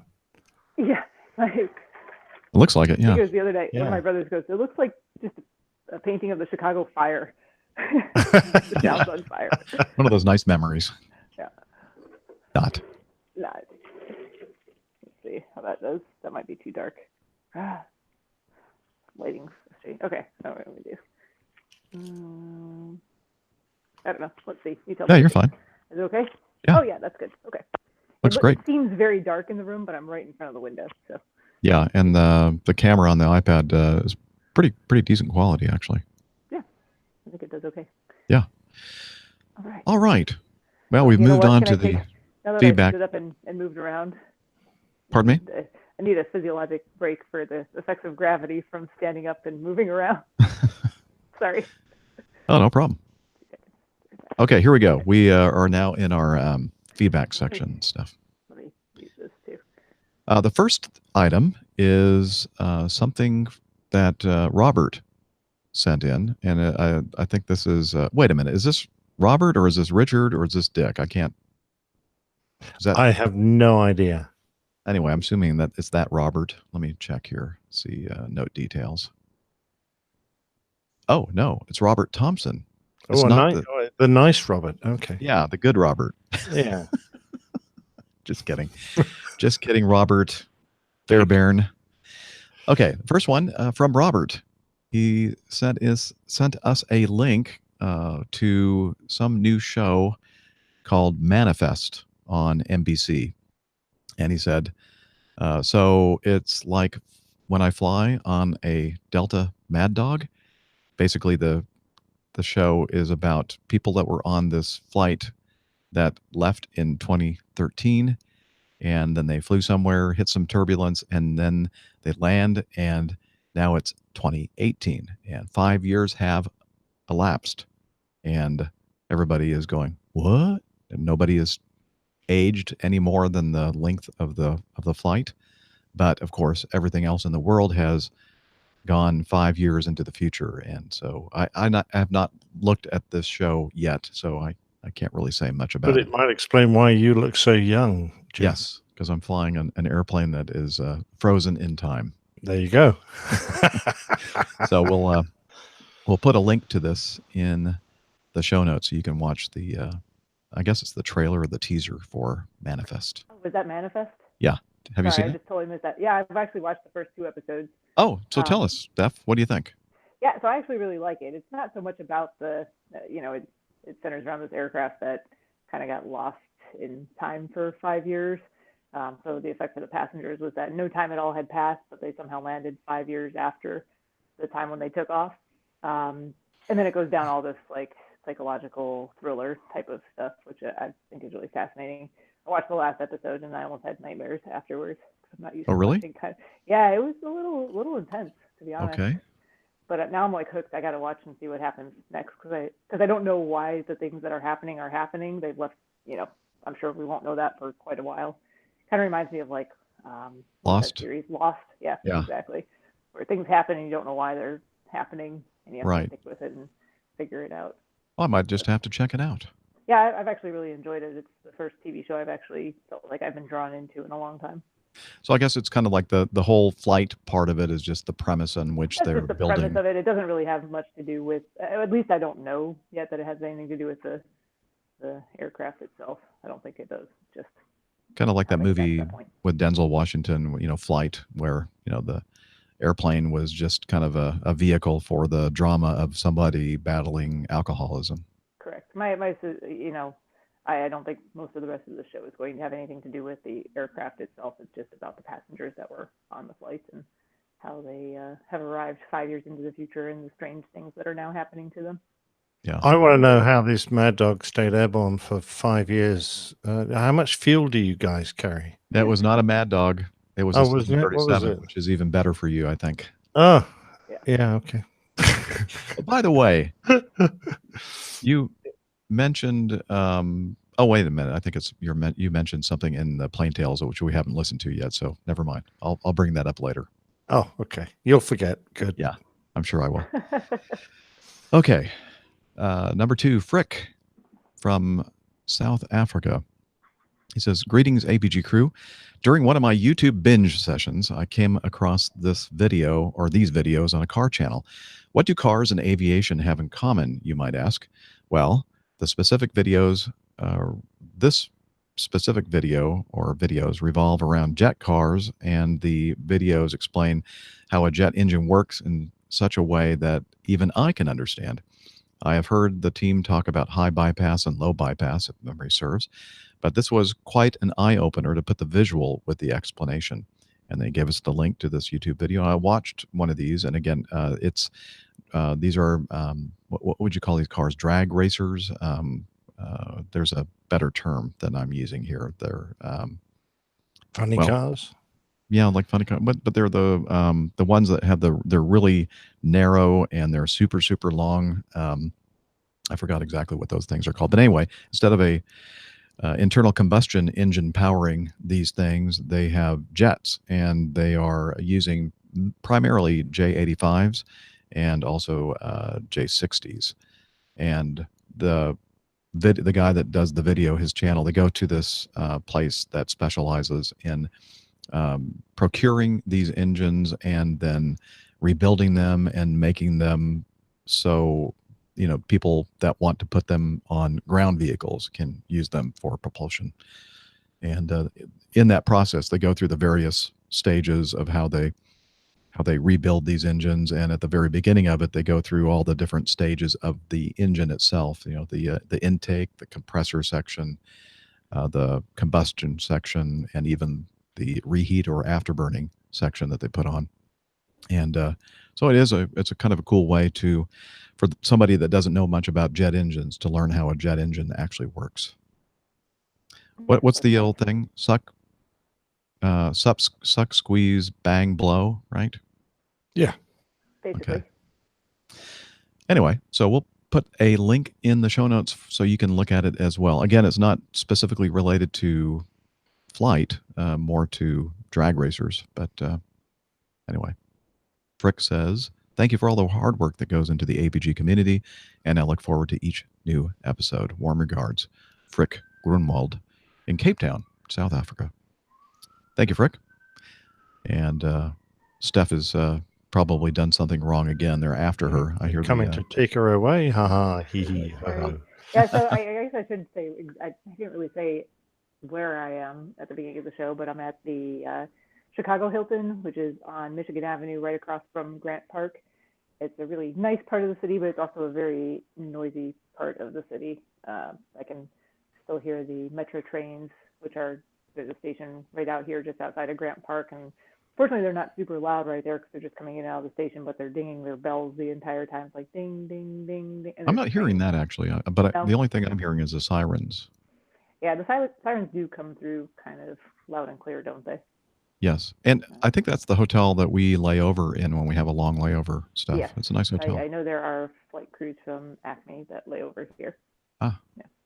Very good. And although I will apologize in advance for Pip and his latest plane safety podcast that we recorded at a different location, which was even louder than this because it was very close to the L train. And there were 4 train lines going by at that particular area. So there was a train like every minute and a half. And if you're not familiar with the trains in Chicago, they're on an elevated system that's pretty old and it's very loud. It's ambiance stuff. Ambiance. It is ambiance. They go by so often you don't even notice. Right. All right.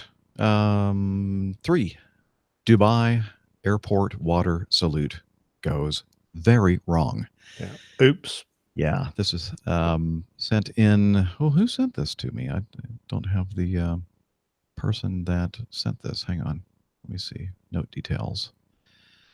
Oh, I know why. Liz. She didn't want us to mention who sent this in. Sorry. This is our producer who thought that this might be interesting. And it is. It's pretty common to see special flights get water salutes. This can be done for many reasons: to celebrate a new route, to honor military members, to commemorate a pilot's retirement, etc. Well, to celebrate the 88th birthday of Saudi Arabia, Dubai Airport decided to prepare a special water salute for a Saudi Airlines flight upon landing a couple of weeks ago. Unfortunately, that didn't go quite as planned. By the way, this is from the 1 Mile at a Time blog, 1mileatatime.com. So it, as you said, unfortunately, that didn't go quite as planned, and there's video of it. You can see the 2 fire trucks lined up, and the truck on one side sprays water correctly, while the truck on the other side can't seem to control the flow of water, causing it to spray all over the place. Apparently, the way it sprayed water caused the emergency slide of the plane to deploy. How could that happen? I'm not sure exactly, but my guess is that the pressure of the water triggered some sensor on the door, causing this to happen. I obviously feel terribly for the person who caused this, though I guess we don't know if it was user error or if the jet was malfunctioning, and for any delay this caused for passengers, though I also have to admit that I laughed out loud when I saw this. For what it's worth, many airlines and airports have stopped doing water salutes. Some have stopped them due to water shortages, while others have stopped them due to the mishaps that have occurred as a result of them. It will be interesting to see if Dubai Airport has a new policy on water salutes after this incident. Did you guys see the video? Oh, yeah, absolutely. It was all going so well. I know. Until one of the guys lowered his water cannon and put a really hard spray directly on the side of the fuselage. And the next minute, boom, out pops the slide. I suspect the pressure of the water just dislodged the door behind which that slide sits. And once it deployed, the slide popped out and inflated. So it's a water slide. Yay! That'd be fun. It was. I mean, other cock-ups, I believe so. Other cock-ups have involved spraying aircraft with foam instead of water. I remember those. We've covered a few of those. Yeah, we're not going to be able to fly for a while. Exactly right. Bit of a shame because it's a nice thing to do. But I think there was like a what do they call that? The first flight. The word is escaping me now. Anyway, the first flight of an airplane into Tampa. Flight or the inaugural? Yes, inaugural service or something like that from I think it was Japan Air was flying a Dreamliner into Tampa, and I think they had some kind of a water spray going on, and the one of the fire trucks was a little bit too close to the airplane, and I think the winglet of the Dreamliner struck one of the fire trucks or something, or maybe the fire truck struck the winglet. I'm not sure exactly how it happened, but yeah, that was hey, what do you think of us now here at Tampa? Yeah, Sam in the chat rooms just brought up exactly that incident. Was it? Did I get it right? Was it Yeah. Japan Air? Oh, he didn't say what airline. Okay. Just the 787 ripped the wingtip off. Yeah. Ouch. Yep. All right. So I haven't completely lost my mind and memory. So anyway, that was very amusing. Yeah, you should look at the link that we'll have in the show notes to that YouTube video. Lucas, the one of those guys in that upper tier of the Coffee Fund cadre, also known as the Flying Kiwi, sent this in a while back, and it somehow escaped my system for feedback getting into our Evernote feedback folder. And but I found it and salvaged it, and it's some audio feedback, and he wants us to play it. He says, "Lock up your airplanes. Flying Kiwi has his ticket again. Be afraid." Here we go. Hey, APG crew, this is the Flying Kiwi. Just touching base. I don't know if you remember, but a while ago I was having some issues with my medical, and was a bit worried about the punitive measures the CAA were going to deal out to me, and sort of sought some advice from Dr. Steph. Well, it sort of came true. Unfortunately, they had required me to do some fairly draconian things to gain my medical back. A lot of stuff which sort of bemused specialists who said, look, your sleep apnea is not even in the treatable realms. We wouldn't necessarily treat someone with your level of apnea, which is only 8.7, the norm being 5. They said, we would treat people upwards of 20, blah, blah, blah. So I've had to go out and buy a CPAP machine and done the whole thing, and it's very annoying and it's very restricting and not terribly enjoyable, and I have reporting requirements and all that sort of stuff. But complain, because at the end of the day, I have now a piece of paper that says I have a Class 2 medical, which means I can go flying, and flying I did. So I took myself out the other day, had a great old time, took a bit of smart meat in the seat up with me, just to make sure my 6 months off hadn't completely atrophied my feet. And I tell you what, the guy must have been pretty bored or pretty happy, because I think he'd just come out of the cockpit with another student who'd done some pretty terrible things on the tarmac. And I came in and I proud to say that I was hitting the numbers, as in landing on the numbers and on the center line. And it was just such a great feeling to have that control, to be up there in the air, and that kind of freedom, and all of the things that we know and love about flying. So it's great to be back in the seat. So I've got a big flight planned this weekend, so hopefully that will go well. The weather looks a little marginal, but I'm sure I'll skirt around a few things. I've got a nice big long trip planned, which is great. Yeah, so it's great to be back. Unfortunately, I have to do a few things that have cost me a lot of money, but hey, you pays your money, you do what you love. So I can't complain too loudly, although I do feel a little victimized. Just interesting, I've just been listening to the latest APG, the Never Again episode. I don't really have a Never Again episode where I was flying, plenty with other people flying, because I'm actually quite a wimp and a very conservative pilot, so I don't go anywhere where it's quite nasty, and don't run weather, scud run or anything like that. Try and avoid mountainous terrain where I can, although in New Zealand, there's a lot of mountains, a lot of water, and not a lot in between. Although I would tell you about a small cautionary tale, which is about blindly reading back control instructions and pedaling on anyway, even though you're sort of thinking, what was that guy talking about? So I was approaching my home airfield from a quite an unusual angle. Everybody thinks New Zealand runs north to south, but it kind of doesn't. It sort of tilts easterly quite a bit. So where you think north and where you think south is sometimes doesn't ally with the DI. And of course, yes, I could have looked at the DI, but I was just sort of assuming and knowing where I was going. And I called up for a course across the control zone, expecting that I would get it. And surprise, surprise, I didn't. In fact, I was given a readback which was quite different to what I was used to. It was quite a long readback. I had to really struggle to write it down and understand it. And I was so busy, of course, reading back, making sure I got the clearance right, that I wasn't understanding a word of it. I had no idea what the guy actually wanted me to do. So I just sat there dumb, sort of thinking, I know where I'm going. So I went bimbling along. After this chap had given me the readback and confirmed that it was correct, he either went to sleep or went off to the loo or answered a phone call or something, because he disappeared for a wee while, and came back about, I don't know, 4 or 5 minutes later, demanding rather loudly what I thought I was doing, as I had not changed my course a bit, and was heading directly to my destination, thinking that I had gone east of the town, which I hadn't at all.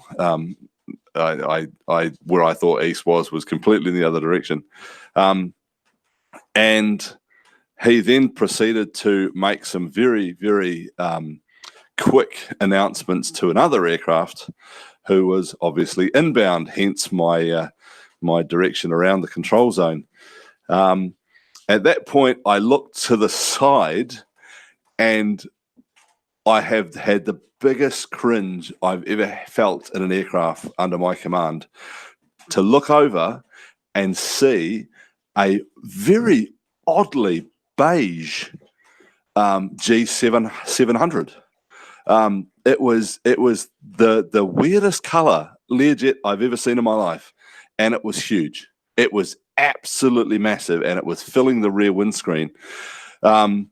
Luckily, the pilot was quite a genial man. He sounded like he was from Texas, and he was taking everything in his stride. And he said, "Don't worry, I'll just continue where I am, and I'll turn around and come back." Blah blah blah blah blah.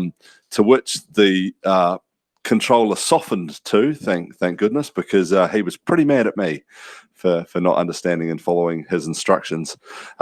Because I was most of the way across the control zone at this point, he let me go. But that was my lesson. Don't blindly read back your assigned heading without fully understanding what it is the controller wants you to do. And you get trapped into that quite easily because you're so busy trying to make sure that your readback is correct. You're not actually spending the time to understand what he wants you to do. And don't be afraid to say, hey, look, I don't really understand what you want me to do, and maybe break it down into English.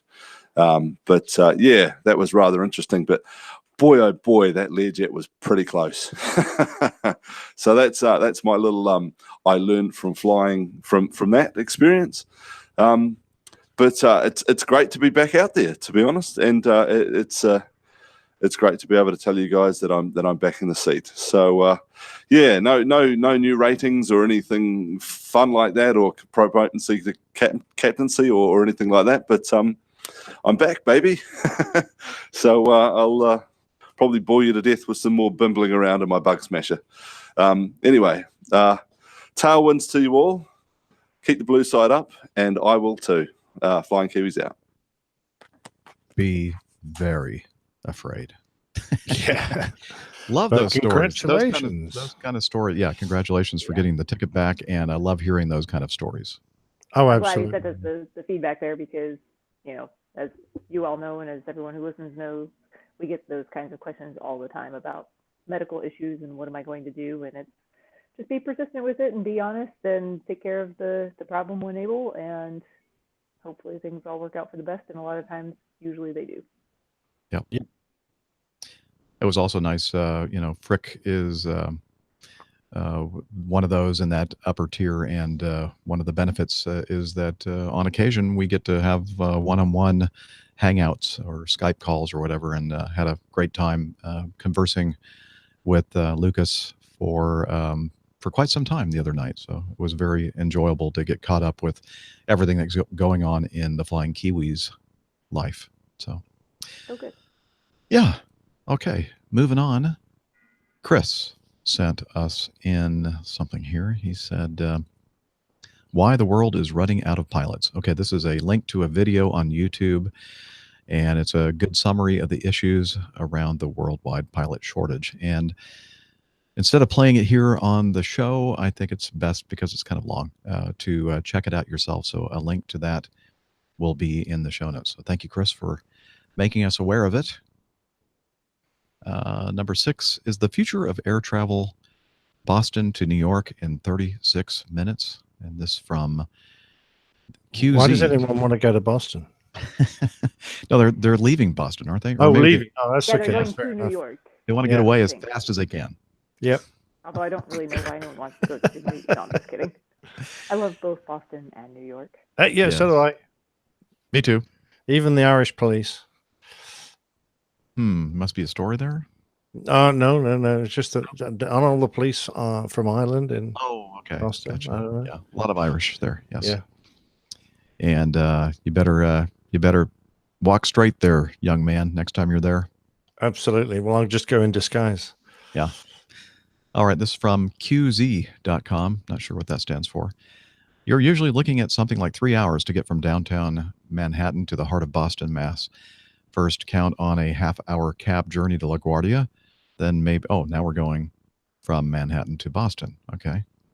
Half-hour cab journey to LaGuardia, then maybe an hour of security clearance and waiting to board.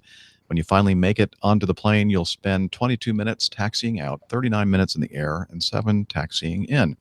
10 to 15 minutes to get out of the airport. We're assuming you didn't check a bag. Then another 10 to 15 minutes in a car downtown. Total journey time, about 182 minutes, assuming no delays, traffic jams, or unforeseen circumstances. But it doesn't have to be that way, says Boston-based aviation company Transcend Air. They promise a new 6-seat aircraft that will take you from central Boston to New York, now we're going back, in 36 minutes flat, without ever needing to be within sight of an airport. Transcend Air has developed a prototype for an aircraft that says flies like a jet, takes off like a helicopter, traveling at speeds of up to 405 miles per hour. The technology itself is newish, building on craft such as the CL-84 created by Canadair. Transcend Air's CEO Greg Bruel told Travel and Leisure, "We're taking a concept first demonstrated in the 60s and finding a market for it while updating it with the latest technology so that it doesn't cost military scale budgets to build them." So now it goes on to talk about some of the economics of this.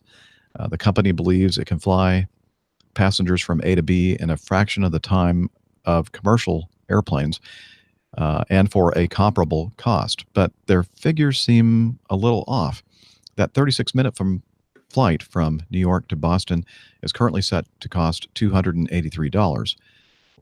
Most one-way flights between the two cities clock in at just under $100. So while a 55-minute journey between Los Angeles and San Francisco might be worth paying more for, the $315 Transcend quote seems steep compared to the current $120 plane journey. I guess that's on the West Coast, which takes about 100 minutes. So basically saying that, but if it's one of these things where people have the money to pay extra to shave that time off, and I'm thinking maybe the business executives that, time is money kind of people that are the ones that take those really expensive helicopter rides from like in Manhattan from place to place. I would imagine that would be probably the market, and maybe not the market for the people that go traveling on airplanes, at bargain basement prices.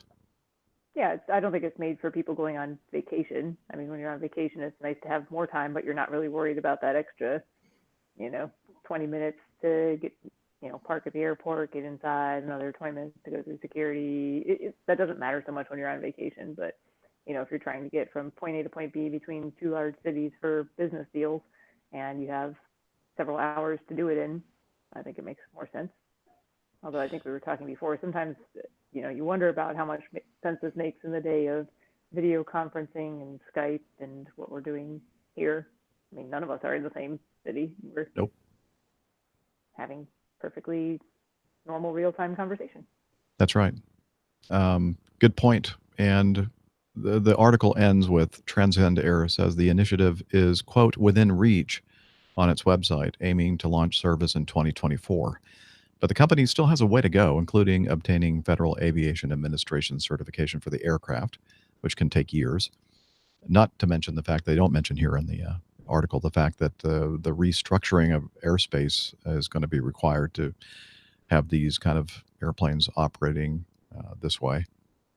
So anyway, just yeah, and of course the one thing you don't get when you are trying to fly not out of a major airport is being able to land when the weather's pretty iffy, because Yep. you want to try and put it into a regional airport or something without the capability of landing in poor visibility. You're only going to be restricted to fair weather operations. Very true. Very true. All right, we'll move on to the next one. By the way, they in the article itself, it has a picture of the vehicle, and it looks a lot like those electric vehicles that we see, you know, like the big giant versions of a quadcopter or whatever.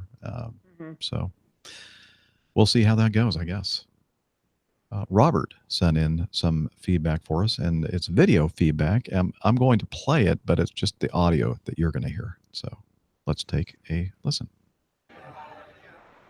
Hey, APG crew, it's Robert. I'm out here in Seattle at the Out and Equal conference and wanted to check in with you guys, especially because of that particular company, Boeing, that's out here.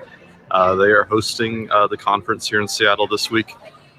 Lots of rainbow colors. Also, if I pan over that way, you should see American Airlines, Piedmont back there as well. I don't know if it'll let me zoom in.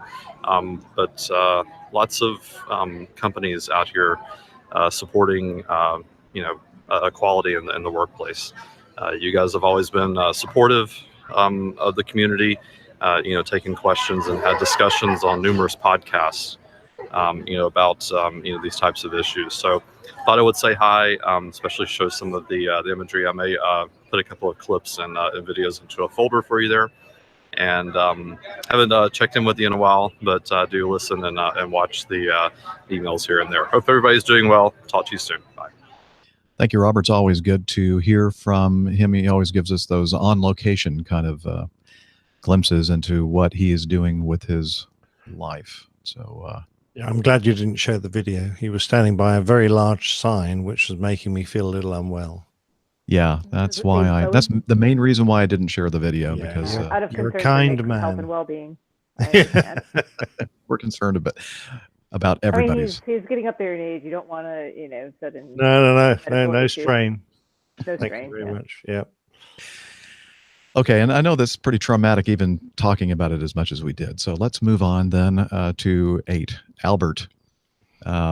He says, hi, Jeff and crew. I wonder if you and your team might want to comment on the above link from Wednesday, the 3rd of October, 2018 at around 20:30 Z, when United Airlines Flight 839 from Los Angeles International to Sydney, flown by a Dreamliner, declared a mayday due to low fuel on approach to Sydney, Australia, causing an emergency response involving roads near the airport to be closed as a precaution. And let's see, did I grab some audio from this? I don't think I did. And I don't think it's really necessary to play it, because he addresses some of the things that the reporter in the video addressed. Well, maybe it should be played. So here, let me open that up and hit the play button, and we can listen to this report.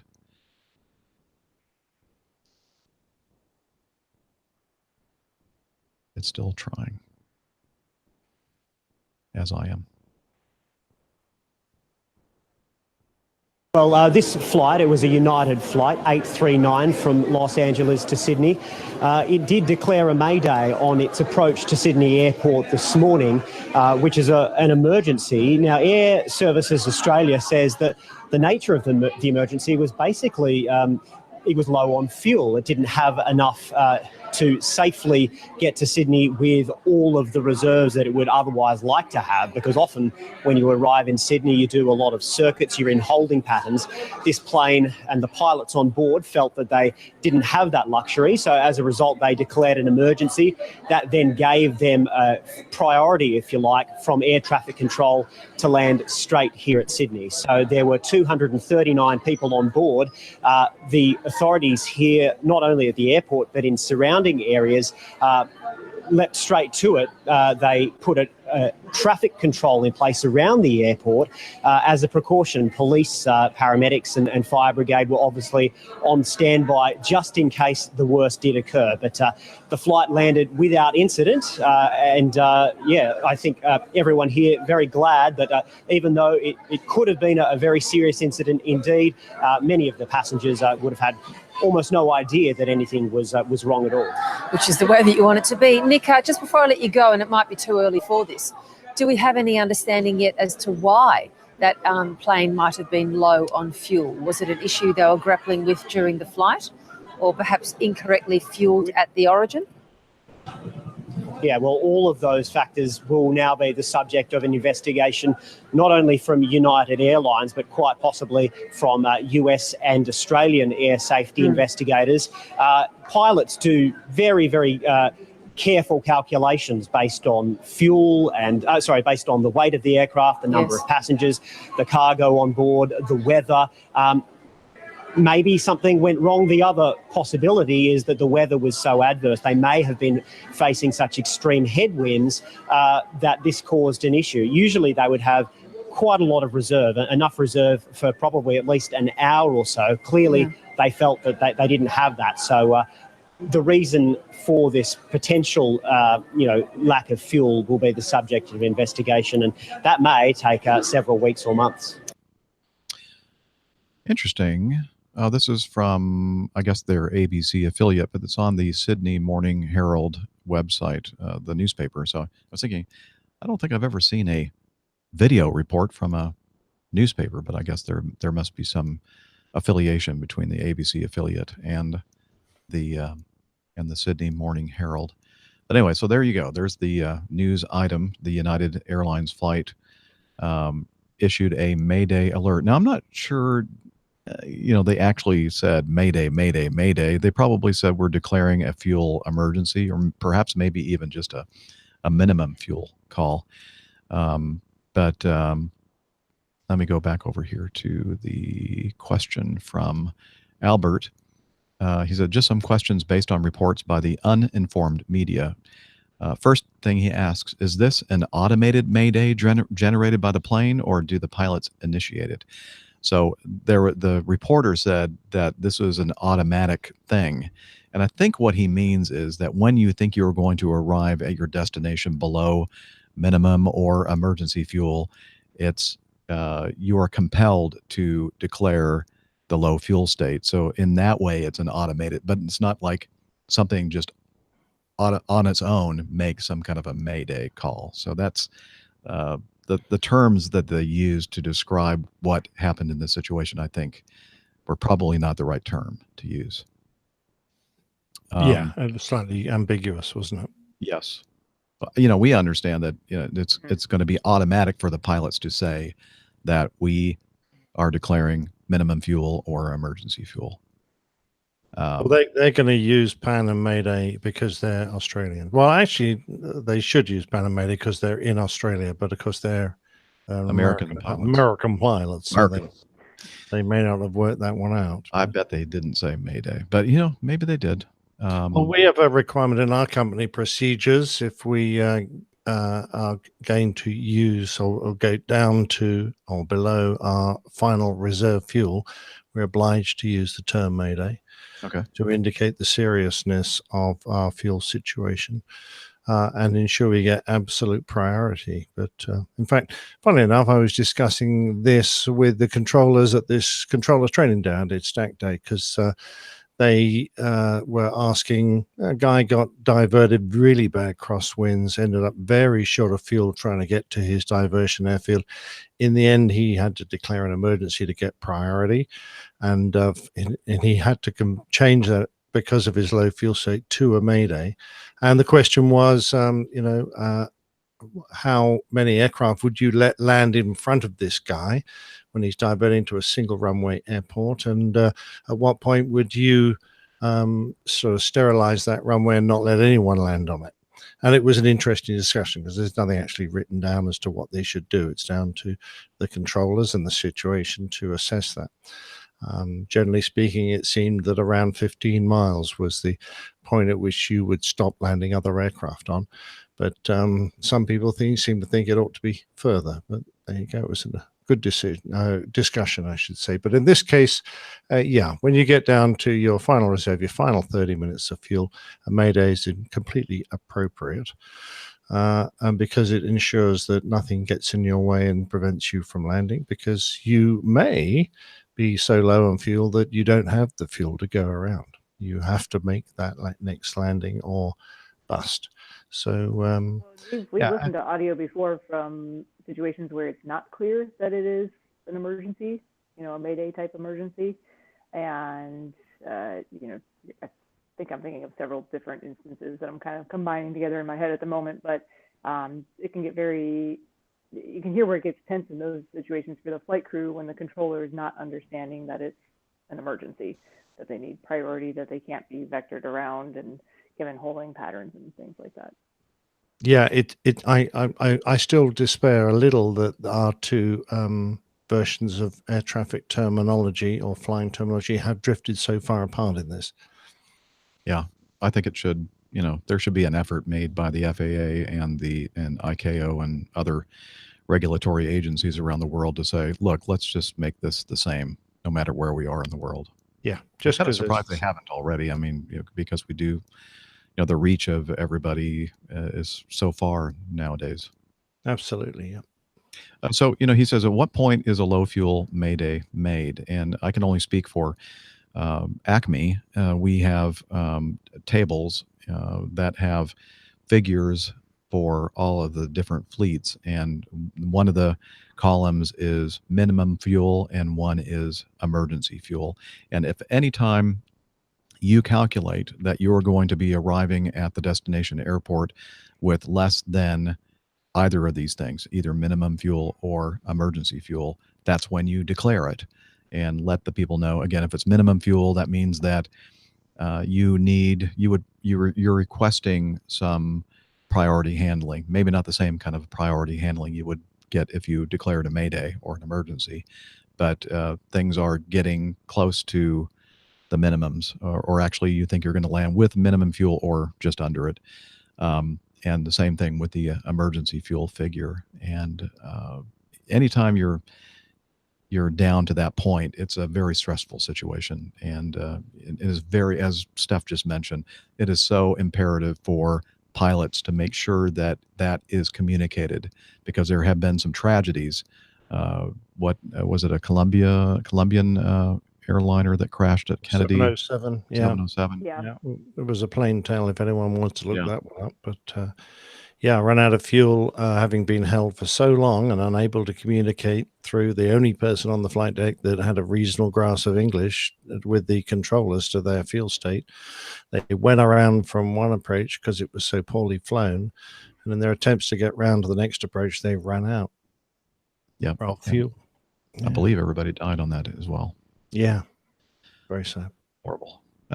So he continues, in this situation, could the pilot still successfully execute a missed approach? Well, I believe that emergency fuel should be enough for you to get to the destination and perhaps perform, a miss and an immediate return to the runway, but maybe not. There are no guarantees in aviation. No, once you've got those really low levels of fuel sloshing around in the tanks, it's quite easy when you put on a lot of power to do a go around that the fuel moves away from the point at which you suck it out of the tank. Now, you should have collector tanks, depending on the type, which will be reasonably full and feed the engines, but at full power, those empty pretty damn quick. So, it is possible to starve the engines of fuel when you do a go around, even though there's some left in the tanks, just because it drifts to the back of the tank when you pull the nose up in a go around. Exactly. He continued, should the airplane still be able to make it to an alternate airport should a last-minute event close Sydney Airport? No. You're well beyond the reserve fuel, point at this point. Yeah. How serious would an event like this be in reality? Is the media just blowing it out of proportion? I don't think so in this case, believe it or not. No, I think if the guy declared a mayday, then that's it. He's down to the last knockings, and get everyone out of his way. Let him put the thing safely on the ground. He did ask as to why he thought they got into that situation. It's a damn long leg all over the ocean from where they took off from LA to get to Sydney, and there's no real intermediate diversion. I mean, if you'd realize early enough, you can crank left and go to New Zealand, and there are possibly some other options way earlier in the flight. But as you're getting towards your final destination, you're more or less committing to it. If something happens, bit of holding, or if you're really tight and have decided to go to commit to Sydney because say New Zealand weather is too poor to take the risk, then you really are, you're a bit, it's a bit of a worry, but because there's nowhere else to go. Yeah, I mean, once you're past, what is it out there? I don't even know. Tonga and Samoa have reasonable airfields, but Fiji, right, is out there. But those, even that is a long ways away from Sydney still. If you run. Yeah, I've never flown the Pacific. Obviously, the Atlantic's slightly different kettle of fish. We've got Iceland and Large is more or less halfway, but no, across the Pacific, you're really tight for alternative airfields to land en route. That is so true. I was kind of surprised that they closed major roads around the airport as a precaution. Never heard of that before, but. No, neither have I. But unless, of course, they're really concerned that you're going to drop it into the undershoot if you're short of fuel. In which case, it would be a sensible move, I guess. Yep. Okay. Well, a 60 Minutes reporter, Liz Hayes, was on board the flight, but told her 9 News colleagues she was completely unaware that there had been an issue with the plane. This is the first time I'm hearing about it on the way out the front door, a passenger from another flight told 9 News. Everyone was calm, no panic, no announcement. I can't explain it. Well, what would be the point of telling everybody, oh, hey, just to let you know, we may not have enough fuel to make it to the destination. I'm sure what good that would do. Oh, God, Lord. Incite panic, I think, right? Yeah. I don't know. No. Yeah. Well, Albert, I hope we answered your questions, and thanks for pointing out this incident. And again, that's Albert, and he gave me a phonetic pronunciation guide. Alcosiba. I don't know where the accent goes there. All right. I think it's time now for the best part of the show, which, of course, everybody knows is the old pilot's plain tales. Mm-hmm.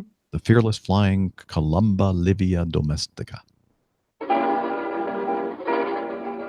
The old pilot's plain tales. The fearless flying Columba Livia Domestica.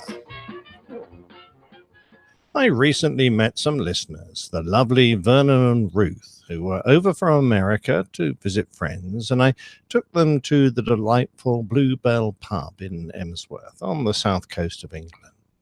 Eyeing up the local beers, my attention was grabbed by the Real Ale pump clip, bearing a sign for the Emsworth Brewery Golden Gustav Ale, a light summer handcrafted real ale, 4.6% alcohol by volume. The pump clip depicted a brave Dickin medal-winning member of the Royal Air Force doggedly battling through a cluster of fighter aircraft and dodging bullets whilst on a mission vital to the war effort. And so, by the most tenuous of links, I was drawn into the world of the RAF's Pigeon Service and the role that they played in helping us win the Second World War. Whilst we often hold the pigeon rather low in our affections, considering it a disease-carrying verminous creature only one step above the sewer rat, the ancient and venerable messenger pigeon's history goes back many centuries. A variety of the rock pigeon, Columba livia domestica, the homing pigeon is a domestic pigeon selectively bred to amplify the natural and innate homing ability of the species to find its way back to its nest. It's believed to use magnetoreception, a sense which allows the pigeon to detect the Earth's magnetic field, as well as the sun's position and a keen eye for landmarks, to find its way back home. It usually does so with unerring accuracy and at a considerable rate of knots, being able to maintain an average flying speed that a 737 would be proud of, around 50 miles an hour. Their skills have been used by many in the past. Genghis Khan employed them. In 1167, a regular service flying between Baghdad and Syria was established by the Sultan Nur Eddin, and a message informing England of the outcome of the Battle of Waterloo was entrusted to a pigeon. By placing their food in one location and their home in another, it became possible to have a regular two-way journey, such as between Auckland in New Zealand and the Great Barrier Island, where a twice-daily airmail service was established in 1898. However, in most circumstances, the pigeon is taken away from its loft, sometimes hundreds of miles, a message inserted in a tiny metal tube and attached to the bird's leg, and when released, it will return to its home where the message can be recovered.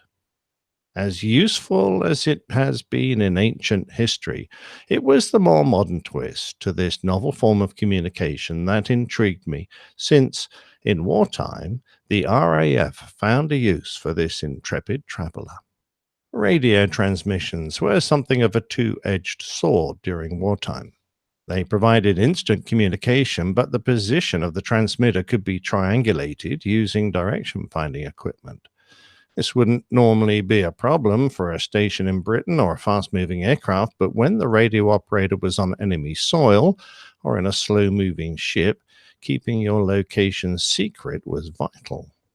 Hence, downed Allied airmen who had parachuted out of their crippled bombers and were now bobbing around on the sea needed to have an alternative way to advertise their location that wouldn't bring an immediate response from an unwelcome rescue vessel sporting a large German swastika. So the word went out to the inhabitants of the British Isles for racing pigeon devotees to donate their prize birds to the war effort, and in February 1939 the National Pigeon Service Committee was formed. Membership was offered to pigeon fanciers who had a minimum of 20 birds in their lofts, which were trained as homing pigeons and met the standards laid down by the committee. By November, the RAF were taking delivery of the first of these vital birds, who were to go on operations with their reconnaissance flights, bombers, and coastal command aircraft. For each service flight that a pigeon made, 4 old pence was given to the owner, about 66p in modern money, something a little under $1, and they were granted a special allowance of corn and seed. Over 200,000 birds operated with the National Pigeon Service, and the service was expanded to all military services and even military intelligence, the Secret Intelligence Service, and the Special Operation Executive. Whilst one of the major factors for using homing pigeons was their ability to find their home loft from wherever they were released, their speed and range were also impressive. With an average speed of 50 miles an hour, it made it almost impossible for them to be shot down by ground troops. So the Germans turned to birds of prey to attack and stop the birds getting their messages delivered. Stop the pigeon! Stop the pigeon! Stop the pigeon! Stop the pigeon! Stop the pigeon! Stop the pigeon! In the UK, for the same reason, a program of culling birds of prey along the British coast was undertaken to aid the chances of the intrepid little messengers to get through. In addition, posters were placed around the country with the dire message, The Defense of the Realm Regulation 21A, shooting homing pigeons. Killing, wounding, or molesting homing pigeons is punishable under the Defense of the Realm Regulations by 6 months imprisonment or £100 fine. The public are reminded that homing pigeons are doing valuable work for the government and are requested to assist in the suppression of the shooting of these birds. A £5 reward will be paid by the National Homing Union for information leading to the conviction of any person shooting homing pigeons. The very first RAF pigeon to deliver a message from a downed aircraft on the continent was one with a royal pedigree. Royal Blue, who came from the Royal Pigeon Lofts and flew 120 miles in 4 hours and 10 minutes on the 10th of October 1940, successfully delivered his message with the crew's whereabouts after the aircraft he was on was forced to make a landing in occupied Holland. Many birds were dropped over occupied Europe in special parachute containers containing a pigeon, a questionnaire in Dutch, Flemish, and French, a pencil, and a small bag of feed. The hope was that important intelligence could be gathered from the beleaguered local inhabitants. However, the painful reality was that out of 16,554 birds dropped between 1941 and 1944, only 1 in 10 made it home. Some were lost in planes shot down, others were handed in to the police, fell straight into the enemy hands, were eaten by hungry locals, or taken by hawks. But every now and then, a pigeon got into the hands of true patriots, willing to take the risk of sending a message back to Britain.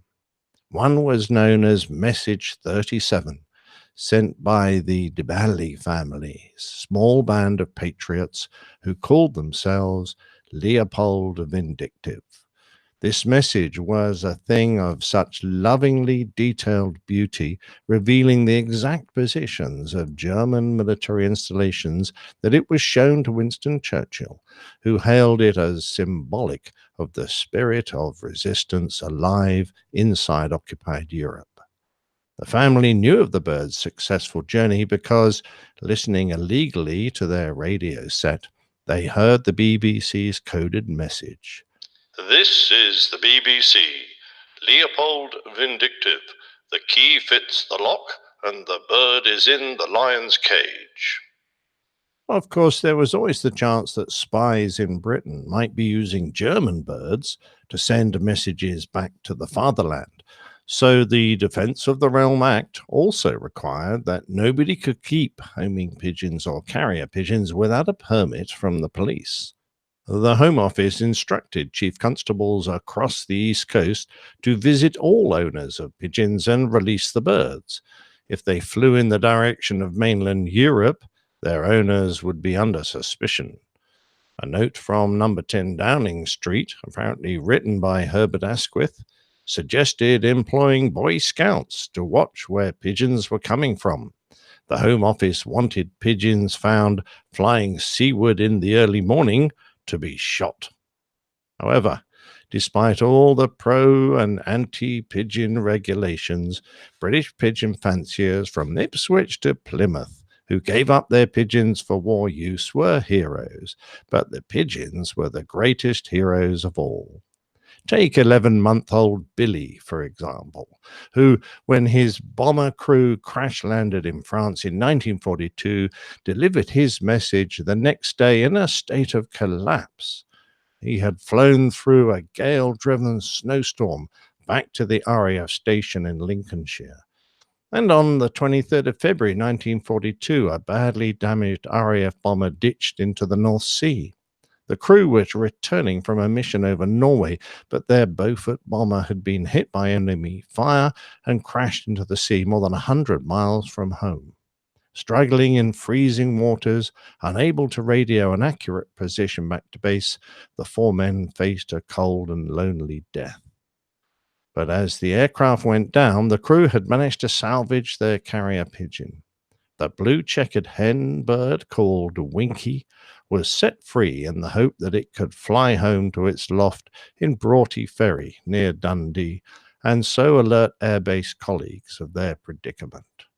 Rescue was far from certain, but Winky did make it home after flying 120 miles and was discovered exhausted and covered in oil by owner George Ross, who immediately informed RAF Lucas in Fife, who launched rescue missions, and the men were found. Winky became the toast of the airbase with a dinner held in her honour. I'm assuming that pigeon pie wasn't on the menu. And a year later, she became the first animal to receive the Dickin Medal, named after the People's Dispensary for Sick Animals founder, Maria Dickin, for delivering a message under exceptional difficulties. The Dickin Medal is the highest award that can be made to an animal for bravery, and many were awarded to the plucky pigeons of the Second World War. A female war pigeon bred in Scotland, White Vision, was also a recipient of the Dickin Medal for her bravery. On October the 11th, 1943, the crew members of one of the Catalina flying boats used by RAF Coastal Command to patrol sea routes for U-boats were stranded in dire weather conditions in the North Sea. All radio communications ceased to work, and when the plane crashed into the sea, White Vision was sent to deliver their location. Flying 60 miles against extremely strong winds, she was able to return to her loft and deliver the message. Due to her efforts, the search for the crew members resumed, and the flying boat was found. After spending 18 hours at sea, all 11 members of the crew were rescued successfully. The RAF weren't the only service to use pigeons. President Wilson was another pigeon that valiantly served with the U.S. Army during World War I. He was with Tank Corps during his first deployment and was stationed in the forwardmost tanks to deliver the location of enemy machine gun nests. He was then transferred to an infantry unit and participated in the Meuse-Argonne offensive of 1918. Released to request artillery support, Wilson flew through waves of German bullets to deliver his message. In the process, he lost his left leg and was shot through the breast. However, he survived his wounds and lived a quiet life until he died in 1929. A taxidermist then prepared the bird for display at the Smithsonian Institution. A common occurrence, it seems, for brave pigeons. On October the 18th, 1943, during the peak of World War II, Calvi Vecchia, a small German-occupied town in Italy, was about to be bombed. However, the Germans unexpectedly withdrew from the town and the British 56th Infantry Brigade moved in. With this unexpected turn of events, the citizens scrambled to deliver the good news to the British through radio communications. Unfortunately, these attempts failed to get the word through. An imminent bombing was looming, and hundreds of lives of the people there were at stake. As a last resort, the messenger pigeon G.I. Joe was sent to deliver the message. Making a 20-mile trip in only 20 minutes, G.I. Joe safely informed the U.S. Air Command and managed to stop what would have been a tragic bombing. It's estimated that G.I. Joe saved up to 1,000 lives. G.I. Joe was another bird to receive the Dickin Medal for his exemplary service. In total, 32 birds were awarded the Dickin Medal, upon which is written, "For gallantry, we also serve." The pigeons were given the best technology available to allow them to assist in the war effort. A special camera was constructed so that birds might become photo reconnaissance pigeons. They had sophisticated carriers to allow them to be taken by air, land, and sea, and even in tanks. Mobile lofts were invented so that they might travel with troops on the ground, but the best was undoubtedly the pigeon bra, made for American troops, which made it easier for soldiers parachuted into foreign fields to carry birds on their person. But what of the brave Gustav, whose efforts prompted the delightful Golden Gustav ale that I was lucky enough to quaff in the Bluebell Inn. Nab him, jab him, tab him, grab him, stop that pigeon now! Gustav was a grizzle-coloured cock pigeon trained by Frederick Jackson of Cosham, Hampshire. His early mission saw him carrying messages out of occupied Belgium for the resistance. On the 6th of June 1944, Gustav was on board an Allied landing ship, having become one of 6 pigeons given by the RAF to Reuters news correspondent Montague Taylor. Following the Normandy landings, Gustav was released by Taylor to send back to the UK the news. We are 20 miles or so off the beaches. First assault troops landed 0750. Signal says no interference from enemy gunfire on beach. Steaming steadily in formation. Lightnings, typhoons, fortresses. Crossing since 0545. No enemy aircraft seen. Carrying his message, Gustav travelled the 150 miles to his loft at RAF Thorney Island in 5 hours and 16 minutes, whilst facing a headwind of up to 30 miles an hour, where his handler, Sergeant Harry Halsey, received him. Due to the fleet's radio silence at the time, Gustav's message was the first word of the invasion to reach British mainland. Sadly, Gustav died after the war in an accident when someone cleaning his pigeon loft accidentally stepped on him. So stop the pigeon, stop the pigeon, stop the pigeon, stop the pigeon. If you enjoy. Nice. What a sad, tragic end to the. I know. Somebody stepped on him. Yeah. Oh, You wouldn't Nick. really want to admit that, would you? Did you have I to think do not. I mean, you have to. I guess you have to include that last little detail, but geez. I thought it rounded off the story nicely for the good old brave Gustav. Poor Gustav? Yeah. I know, Well, very sad. I'm interested. Maybe Liz and Steph can fill us in. Have you ever worn a pigeon bra? It's kind of odd. No. Yeah. I don't So- even know. Yeah. So I thought that was an interesting item that they issued to the soldiers. To Yeah, I carry bet the- there's a few US soldiers who parachuted into enemy territory who've probably left that bit out of their memoirs. Yeah. Perhaps so. That was fascinating, I think. The role of the pigeon in wartime efforts. Yeah, and next it'll be the role of the mouse. Really? No. I was actually believing you. But although they did attempt to assassinate Hitler with a woodpecker. I was going to peck him How to did death. that? Well, how did that go? Not well. There, it didn't work. Knock on wood. Wow. Okay, here we go. Where is it? Nice one. Anyway, enough of that. Enough of that frivolity. It seemed nice to find an amusing or slightly amusing one anyway. We've had some rather tragic stories lately. Yeah. Oh, it's much nicer to hear a positive story like that, except for the stepping on Gustav and killing him. Now, did you get Stop the Pigeon in the States? Is that something that you had? What? The music and I never heard that. No. No, that was the first time I've You ever didn't? heard that.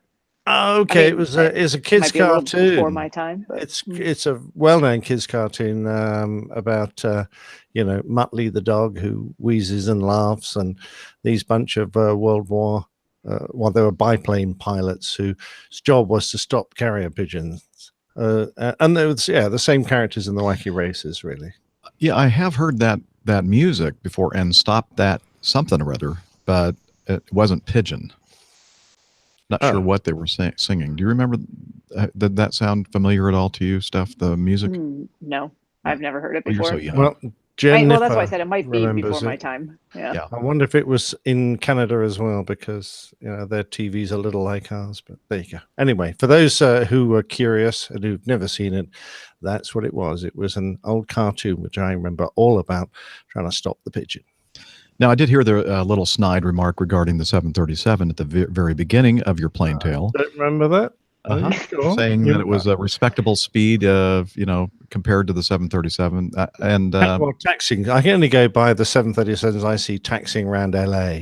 So, they're staying under 50 miles an hour. That's like Southwest Airlines. I was going to say. Yeah. That's exactly what I was going to I think usually they're close to under 50. Yeah. V1. Yeah. But I've seen them go around corners on only two wheels. So, Yes. Yeah. Hey, Steph, I know you had to go. Yeah, I am unfortunately up against a hard time limit here right now. So. Right now. Okay. Well, then we won't play any more. We won't do any more feedback while you're here. And we'll bid you adieu.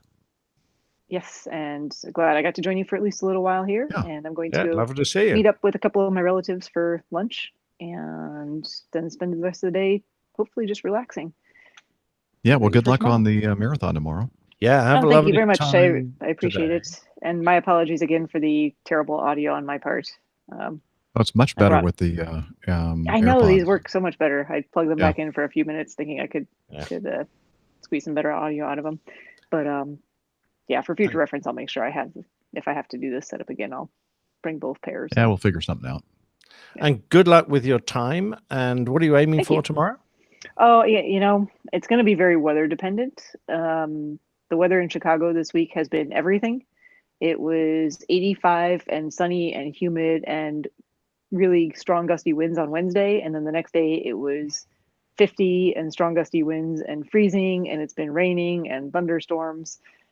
So we'll see. If it's good conditions, I'd like to try for a personal best time of around 3 hours, 55 minutes. If it's hot and humid and sticky like it was this morning, I'm just going to have a nice tour of the city and call it a training run for next month's marathon in New York. Wow. Okay. Brilliant. Well, good luck, and I hope you keep all your toes. Oh, thank you. Yes, new shoes. So we'll see how that goes. Yeah, good luck with the new shoes. To wear around. Are they high heels? They are. Actually, they do have kind of a heel on them for running shoes. Huh. There you have it. Well, good luck with them. Thank you. All right, I'm going Thanks, to Steph. Take care. Cheers. Bye, everyone. Cheers. Bye-bye. Okay, let's hit number 9. A piece of audio feedback from Jacob. Hey, PG crew. This is Jake in Salt Lake. It's been a little while since I've left some feedback, but since the last time I left feedback, I actually got my commercial pilot's license. Yay. And in 2 weeks, I will start my first commercial pilot job as a survey pilot. I'll be flying single pilot across the country in 172s doing survey flying, which I'm really excited about. This brings me to my question. What is your advice for single pilot IFR operations, specifically in GA airplanes, and especially in airplanes that don't have a lot of avionics systems, basically the bare minimum that's needed for IFR operations? What would be your advice for a single pilot with a G airplane like that in IFR conditions? Again, thank you for the podcast. It's been very inspirational for me to listen to the podcast. I've learned a lot from the podcast, and it's given me a lot of guidance as far as what I want to do with my aviation career. It's easy to get sidetracked sometimes with how hard flight training can be and how much it costs. But if you look at the end goal and have some outside motivation, and it'll be worth it in the long run. I always look forward to hearing the new podcast comes out and the new plane tales. They're always amazing. I even got my girlfriend in listening to it, and she'll be starting her flight training here shortly as well. So it's kind of an addictive podcast. Again, keep up the good work. This is Jake in Salt Lake. Blue skies and tailwinds. Well, we just have to do this. Congratulations. Yeah, good job. Well done. Nice going, getting the commercial and then getting a job with the survey company. And as far as advice for single engine IFR piloting operations, I'm not sure that's either Nick or I can really give you a lot of advice, because have you ever, well, I guess you have flown single engine IFR operations, or at least single piloted IFR operations in the military. Single engine, single pilot, IFI, yeah. The Hunter I flew, the Nat I flew whenever I was solo, obviously single. Certainly the Hunter had some reasonably old instrumentation, but it's not like the kind of instrumentation you're getting a Cessna 172. I'm assuming it's an old-fashioned, six-packers that you Yeah, it guys sounded like refer to. Yeah, it was, probably with instruments that are powered, certainly some of them by pneumatics. So, there are a lot of drawbacks to flying with bare minimum of instruments. I would be absolutely meticulous with your instrument checks before every flight. And it's very easy to assume, because you think the weather's going to be good in a flight, that you might pay lip service to it today because it's going to be VFR. Next thing you know, you've got slightly low pressure.